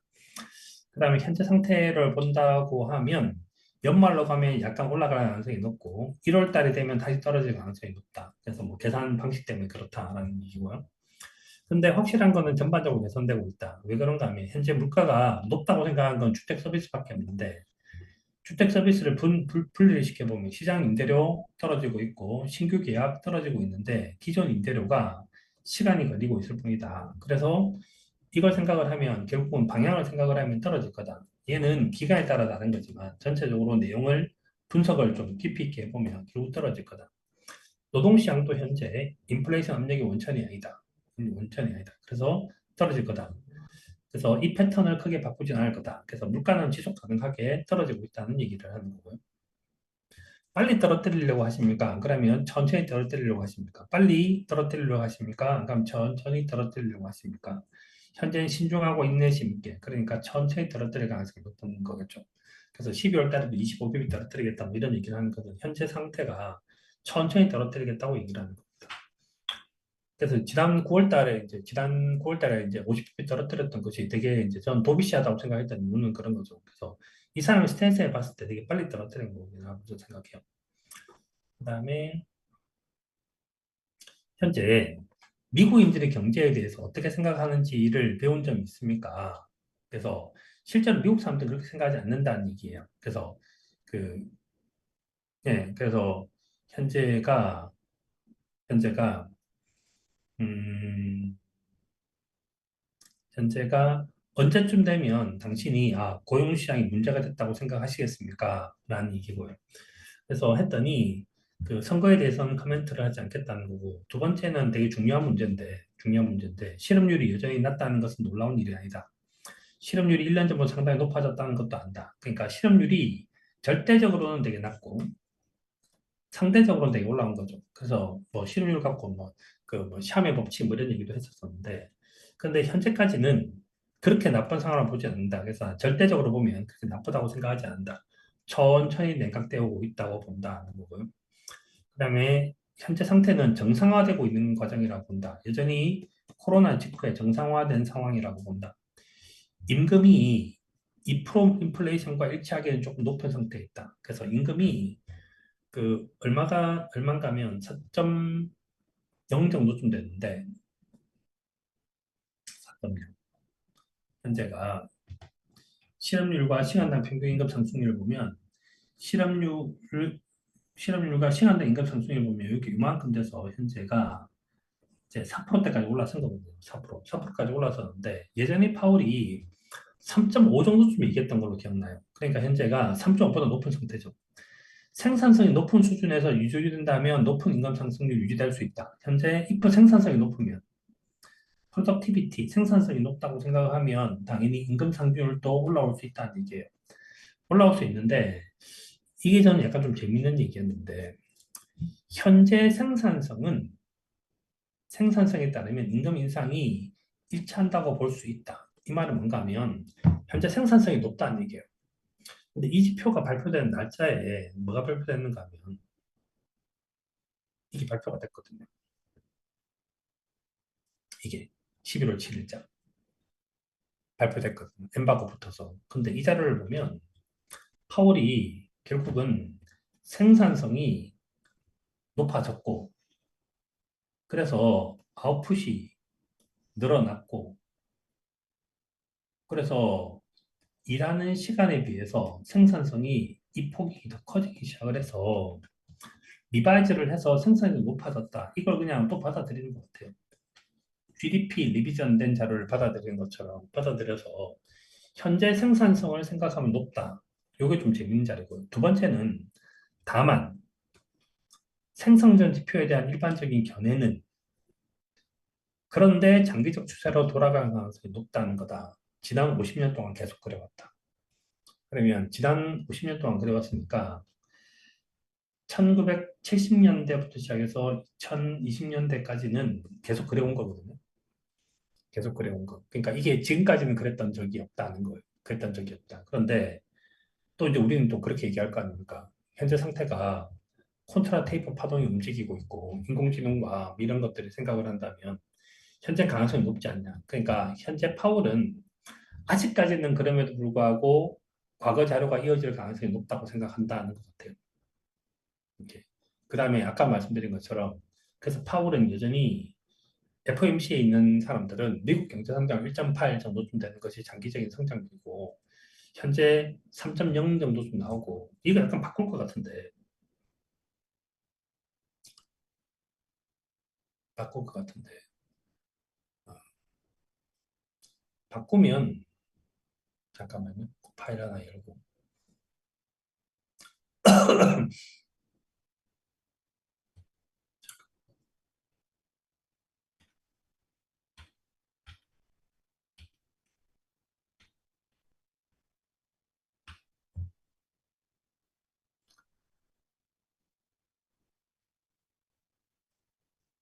자료를 다 띄워놓은 것 같은데 현재 자료가 지난번에 경제 성장에 대한 전망치가 2에서 2.1로 바뀌었잖아요. 아니죠. 2.1에서 2로 바꿨잖아요. 근데 얘가 이번에는 얼마가 될 높은가? 2.5가 될 수 있는 가능성이 높겠죠. GDP는.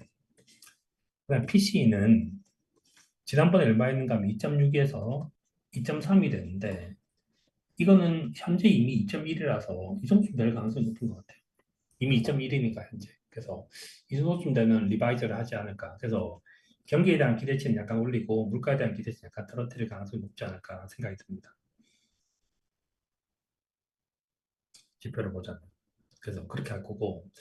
그 다음에 장기적으로는, 그런데 장기적으로는 현재 생산성이 높은 거는 되게 일시적이라고 생각을 하는 거니까 장기적으로는 결국은 이제 임금 상승률이 3.5% 근처까지 갈 거라고 생각하는 것 같아요. 이렇게.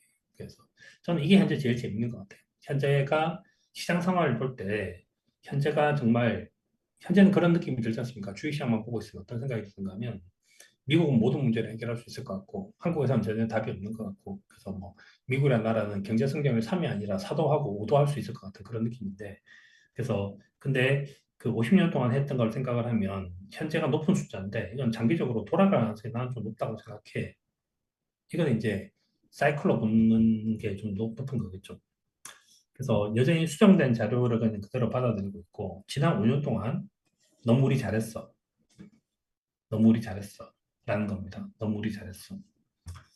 근데 그러니까 이걸 갖다가 경제를 갖다가 망가뜨리지 않는 상태에서 그 임금을 이제 그 금리를 조정을 하고 싶어 그렇게 얘기하는 것 같아요. 질문 되게 짧죠. 건들 겁니까? 아니, 아니 이렇게 끝난 거예요. 그다음에 당신 CEO나 다른 사람한테 물어보면 뭐래요? 라고 하니까 CEO들의 생각은 긍정적이야. 긍정적이야. 수요는 강하고 3분기 경제 성장률이 2.8로 추정되고 있고 연간 성장률이 2.5 정도쯤, 요 2.5 보고 아까 제가 그 얘기한 거예요. 그래서 이거 리바이즈를 2.5 정도쯤 하겠죠. 그래서 2.5 정도쯤을 예상해. 매우 강력. 그 다음에 정말로 다른 나라들보다 훨씬 나은 성과를 내고 있어. 그래서 요즘에 미국에 대한 설명하는 것 중에서 그 미국에서 뒤에 어디서 나왔는데 미국에 주식, 부동산 없는 사람. 미국 부동산에 대해서 미국은 자가 보유율이 한 67%쯤 되거든요. 그러니까 33%는 집이 없어요. 그다음 미국의 주식은 자료를 보니까 40%가 주식이 없대요. 근데 요즘에 미국에 주식이 없고 미국에 부동산 없는 사람들이 얼마나 힘들겠어요. 이 사람들이 현재 밟고 있는 것이 뭔가 포모죠, 포모. 최근에 비트코인이 없는 사람들이 또 포모에 시달리고 있는 거.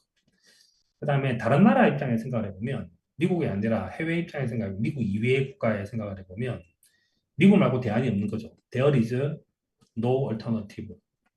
현재 미국 경제는 정말로 다른 나라들보다 훨씬 나은 성과를 내고 있다. 그러니까 현재 미국은 실질적인 경제 성장이나 안 그러면 자산시장의 상황을 보면 T9 상황인 거죠.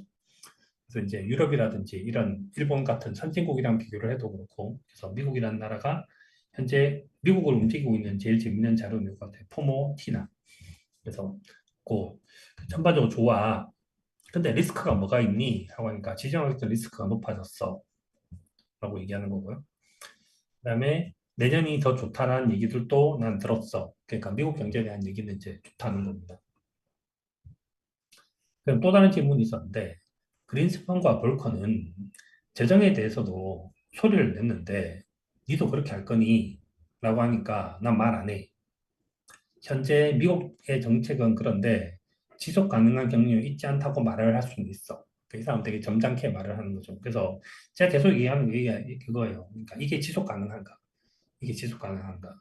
이 부분에 대해서 정부의 재정 정책을 확 떨어뜨려야 할 수밖에 없다는 거고요. 지금 너무 많이 올라온 거예요, 진짜. 이렇게 목에 꼭 찬 거죠, 이렇게. 음. 그래서 현재 경로가 지속 가능하지 않습니다. 그 다음에 이거 경제 위협이 될 수 있습니다. 내가 할 수 있는 말은 딱 여기까지입니다. 이거예요. 그래서 이거 아까 제가 말씀드린 것처럼 미국 시험통은 강등당할 수 있어요. 그러면 미국 뭐다 힘들어지겠죠. 그럼 잘리지 않습니다. 아니라니까, 아니라니까, 아니라니까 안 끝. 짜증내면서 답변하는. 그 다음에 이제 어, 경제적 불확실성 때문에 선제적 가이드라인을 제공할 수 없다라고 하는데 새로운 경제 정책에 대한 언급을 하고 있지 않고 오늘 또 그렇게 안 할 거다. 언급 안 해, 이겁니다. 언급 안 해. 그 제가 이날에 이제 그 얘기했거든요. 트럼프 당선되고 있는 걸 뉴스를 볼 거 아닙니까, 그 사람들. 막 이게 뭐 쉬프트 리로드 이거 누르면 막 나올 거 아닙니까, 이렇게. 그래서 뭐 이제 뭐 몇 대 몇, 뭐 220 몇 대, 뭐 이제 190 몇, 160 몇 이게 나올 거 아닙니까. 그거 하면서 FOMC 하는 거예요. 화장실 가서 이제 뭐 이렇게 화장실 왔다 갔다 하면서 볼 거 아닙니까? 근데 보면서 그런 생각이 들겠죠. 아, 내 자르겠다는 새끼가 열심히 득표를 하고 있네. 이런 상태에서 과연 FOMC를 하는 느낌은 어떤 느낌일까? 그래서 그런 생각이 들었어요. 파울이 담배 피는지 안 피는지 모르겠지만, 진짜 담배 땡길 것 같아. 이런 생각이 들더라고. 술도 땡기겠네, 이렇게. 그래서 나를 자르겠다는 애 앞에서 지금 이제 내가 미국 경제를 위해서 지금 이제 이렇게 회의를 하고 있는 거죠. 그런 생각이 들지 않겠어요? 음. 그다음에 현재는 이제 그 고용과 물가를 갖다가 뭘 하고 있고, 현재 나의 목표는 경제 강세를 유지하고 지원하면서 현재 약간 긴축적인 방법을 써서 물가를 떨어뜨리려고 하는 게 나의 목표다. 그래서 뭐 되게 이제 건전한 말을 하고 있는 거죠. 그다음에 이제 BEP. BEP가 되게 최근에 이제 브레이크 이븐 인플레이션, BI 지수가 되게 많이 올라서 했는데 그거에 대해서 어떻게 생각하냐? 사실 이것도 좀 보면 뭐가 있는가 이게 2.3까지 올라왔는데 지난번에 금리가 좀 되게 낮았을 때는 2% 초반까지 떨어졌거든요. 떨어졌는데 현재 이 2.3은 PC 2.1보다 높아요.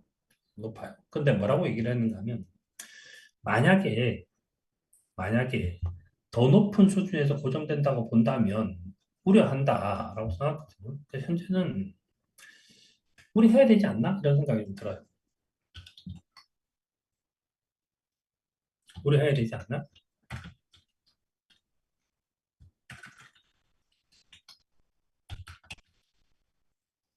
우려해야 되지 않나란 말이 최근 자료를 본다고 하면 국채 금리도 마찬가지고 전 저점을 경신했다가 지금 다시 고점 근처까지 온 거거든요, 이게. 올해 수준까지. 그래서 현재는 이건 우려할 수준, 현재 BI 수준은 우려할 수준이고, 우려한다고 생각을 하면 내가 허용하지 않을 거라고 써놨어요. 허용하지 않을 거다. 그래서 물가가 이렇게 올라오는 건 내가 허용하지 않을 거다. 인플레이션 기대치가 상승하는 걸 허용하지 않을 거다. 주의 깊게 관찰하고 있고, 인플레이션 기대치가 상승하는 걸 허용하지 않을 거다. 어떤 방법을 썼는지 모르겠지만, 하여튼, 현재 수준은 자기가 볼 때는 안 맞다고 생각하는 것 같아요. 현재 BI. 그 다음에 미국인들은 여전히 경제가 좋다는 것을 느끼지 못하고 있다. 느끼지 못하고 있다. 그래서 제가 이것 때문에 그 얘기를 하는 거죠. 이 자료를 보면, 과연 미국에 있는 소비가 계속적으로 갈 수 있냐, 지속 가능하냐에 대한 생각을 하는 건데, 자료를 보니까 되게 재밌는 자료가 이게 있더라. 그래서 주식을 갖고 있지 않은 사람들과 부동산을 갖고 있지 않은 사람들이 트럼프를 지지하고 있다. 근데 트럼프를 지지하는 사람들은 현재 주식 갖고 있는 사람들과 부동산 갖고 있는 사람들이 트럼프 지지에 대한 효과를 훨씬 더 많이 보고 있죠. 근데 하여튼 지금 뭐, 그래서 그렇다, 뭐 이런 얘기를 한 거고요. 그 다음에 실질 임금 상승이 필요하다. 그래서 여전히 이제 미국이 이번에 이제 그 트럼프가 된 이유 중에 하나가 결국은 이제 그 몇 년 동안 물가가 올랐기 때문이라는 얘기를 하는 것 같아요. 그래서 트럼프가 얘기한 것처럼 농산물 가격이 되게 많이 올랐고 뭐 그래서 그런 거에 대한 얘기하는 것 같아요. 임금은 현재 지속 가능한 수준에서 상승하고 있다. 현재는 지속 가능한 수준에 상승하고 있다. 생산성이 높아지고 있으니까. 그 다음에 또 연준 독립성에 대해서 얘기하니까 말 안 해. 얘기한 거고. 현재 스태그플레이션이 일어나면 어떡하겠니? 이게 아까 제가 얘기한 건데 트럼프 당선은 스태그플레이션 가능을 높이는 건데 그러니까 난 스태그플레이션 발생되지 않도록 하는 거라니까 이렇게 얘기한 겁니다.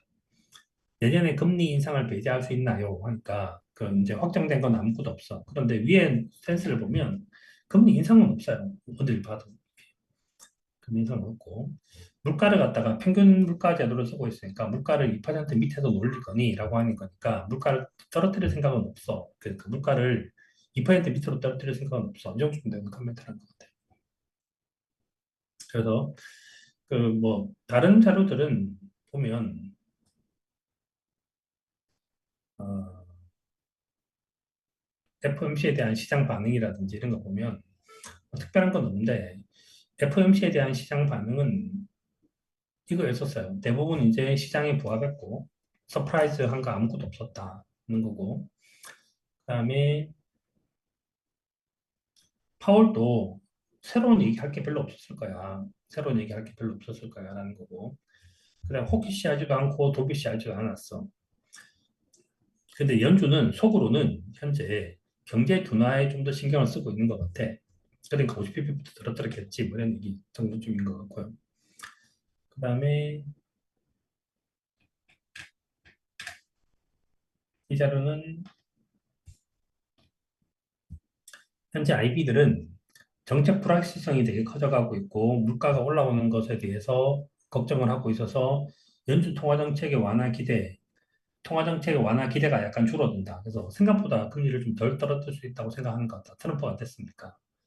그런 얘기를 이제 걱정을 하고 있고.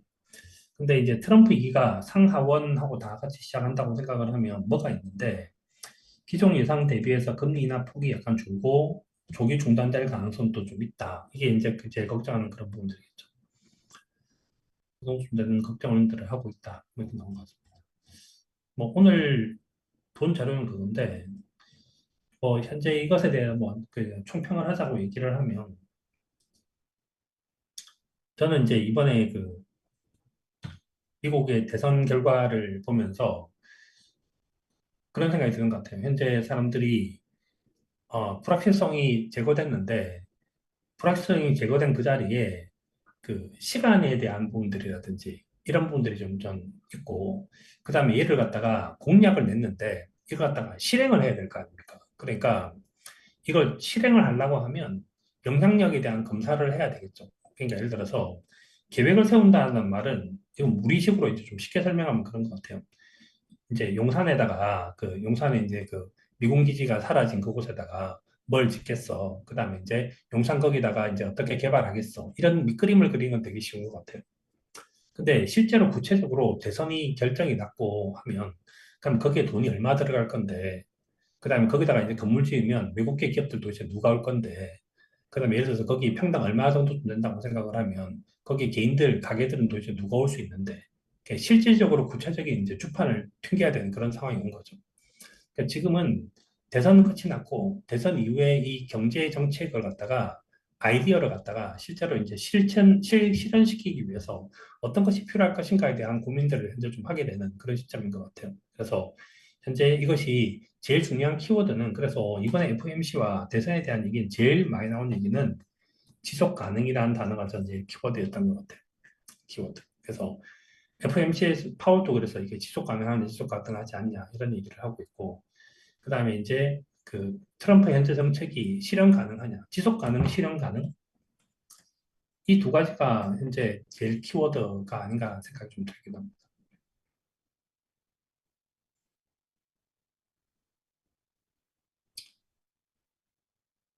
근데 뭐 여기까지 다 했는데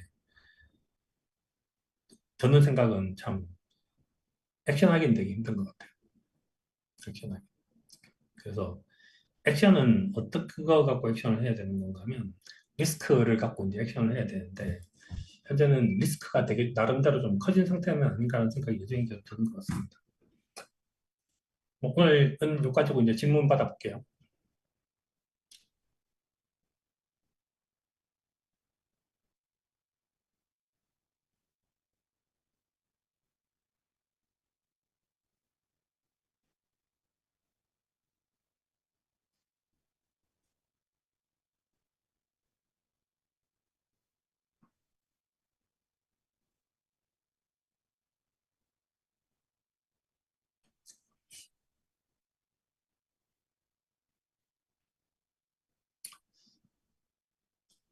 현재 포트폴리오 관련해서 참 포트폴리오가 저는 이렇게 생각을 하는데 그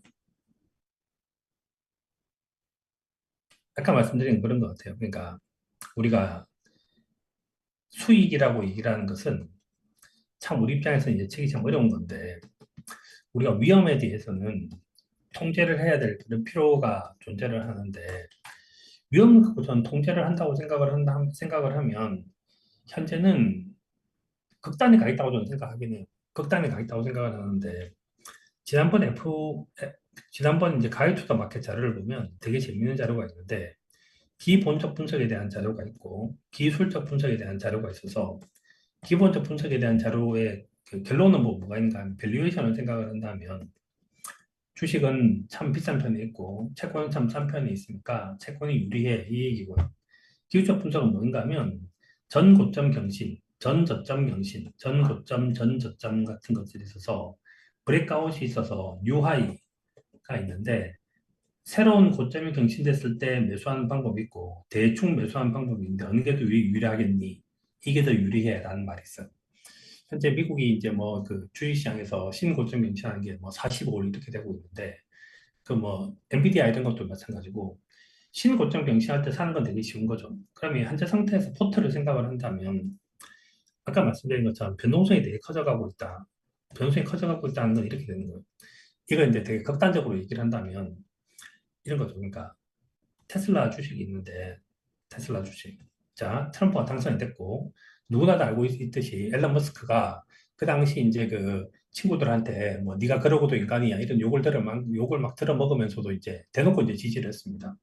했더니 이제 주가가 이제 붕 떴죠. 주가가 떴는데 그러면 기본적 분석하는 사람들이 사면 기초 분석가 사고 ETF 투자하는 사람들이 사고 그다음에 이제 숏친 사람들은 이제 다시 숏 커버링하고 이렇게 해서 이렇게 올라갈 거잖아요. 그러면 변동성이 되게 커진다고 생각을 하면 8% 오를 것이 15% 올라간다고 생각하니까 여기서 매수해도 먹을 게 있는 거거든요.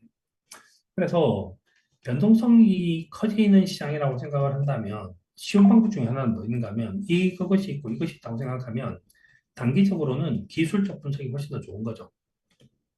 기술적이 이렇게 그렇게 좋은 거고 근데 현재처럼 시장이 저렇게 가고 있다고 생각하면, 장기적으로 간다고 생각을 하면, 저는 이제 이렇게 투자하는 방법이 하나가 있겠지만, 장기적으로 투자를 한다고 생각을 하면, 현재는 이런 거에 대한 반영을 좀 해야 된다고 생각하긴 하거든요, 여전히. 그래서 현재가 별로 이제 쉬운 상황은 아닌데, 그래서 아까 말씀드린 것처럼, 그, 저도 이제 뭐 이렇게, 되게 좀, 힘들고, 당혹스럽고 이렇게 하긴 한데, 현재 상태는 포트를 생각을 하면, 저는 별로 좋은 얘기는 아니겠지만, 기분 좋은 얘기는 아니겠지만, 그래서 버틸 수 있으면 버텨야 된다고 생각을 여전히 하겠네.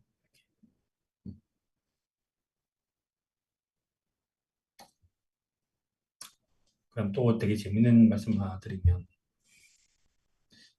제가 이제 그래서 머리 또 시뮬레이션 한번 해본 적이 있었는가 하면,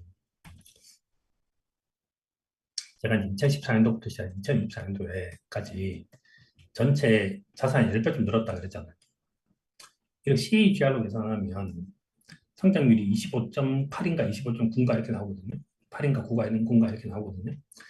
근데 이제 2019년도부터 시작해서 이제 2024년도까지, 그래서 이제 2019년도부터 이제 여기서 같이 투자한 분들 중에서 제일 오래된 사람이 2019년도부터니까 2019년도부터 시작해서 2024년도까지 보면 2023년도까지는 제 CAGR이 얼마인가 하면 30, 34, 35 정도 나오더라고요. 근데 제가 이제 2024년도에 이제 까먹어가지고 결국 수익이 얼마 되는가 하면 25.9 이렇게 돼 있더라고요. 제가 이 두 개가 거의 비슷해서 야, 참, 이것도 나름대로 약간 밀 리버팅 하네 이런 생각이 들더라고요. 계산을 해보니까. 그래서 밀 리버팅에 대한 생각도 되게 많이 한 것 같아요, 제가.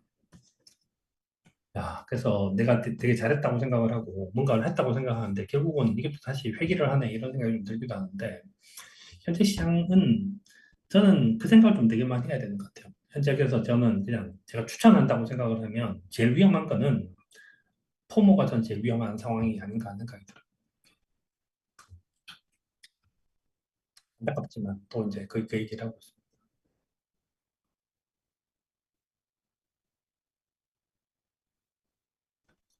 그래서 저는 참 이게 요즘에 저를 제일 힘들게 하는 거는 이 리비전이에요, 리비전. 그 제가 이제 지난번에 그 얘기했지 않습니까? GDP 리비전하고 고용지표 리비전하고 야, 근데 이제는 OECD에서도 진짜 뭐 몇 달치 자료를 다 바꾸니까 리비전이 너무 많이 생기는 거니까 지속 가능성이 별로 없는데 제가 이 리비전 하는 게 되게 싫어가지고 시가총액 10조 밑에 있는 회사들은 건드려지 안 보고 큰 회사들만 보고 그다음에 미국 같은 경우도 훨씬 더 좋다고 생각했던 것이 큰 배는 한번 방향을 바꾸려고 하면 이렇게 바꿔야 돼요. 천천히. 통통배는 이렇게 바꿀 수 있잖아요. 이렇게.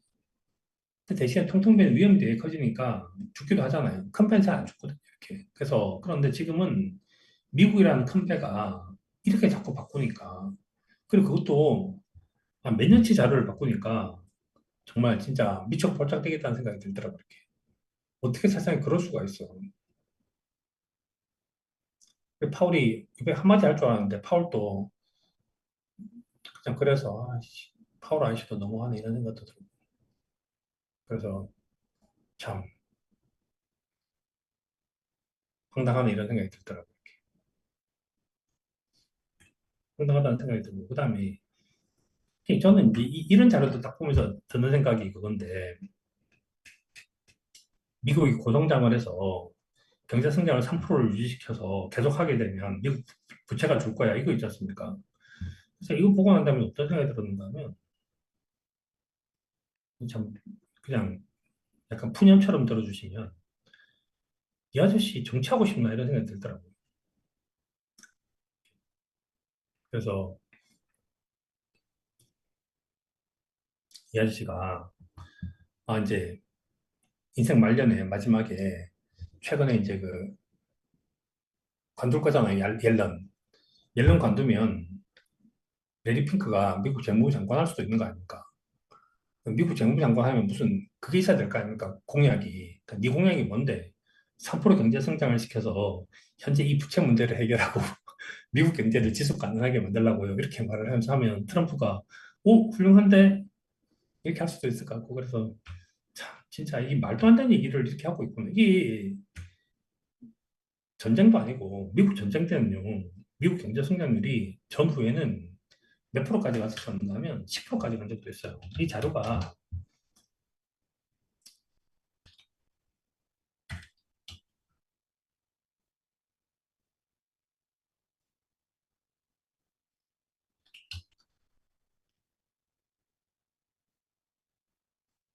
그러니까 얘가 10% 넘게 났잖아요. 이렇게 했을 때만 한 번 해결됐다니까요. 근데 지금 이걸로 이걸 해결한다? 그로잉으로 이제 아웃 오브 뎃을 해결한다? 그래서 아무리 봐도 이건 힘들 것 같은데 뭐 이 얘기를 하고 있는 거죠. 그래서 이제 그냥 또 뭘 하면 이제 와이프랑 이제 커피 마시면서 그 얘기를 했습니다.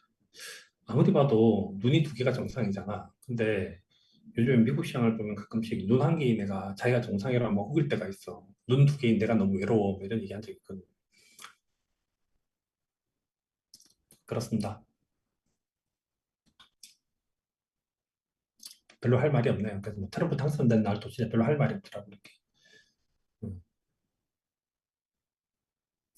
내일 제가 지난번에 얘기한 것처럼 10km 마라톤 대회 이제 김 선생님하고 아들하고 이제 가거든요. 한 10km 이제 열심히 뛰면서 한번 또 고민해보고 뭔가 또 이제 적절한 아이디어가 있으면 또 말씀드리도록 하겠습니다. 오늘 여기까지만 하겠습니다. 네, 수고하셨습니다. 좋은 주말 되시고, 네, 네. 수고하셨습니다.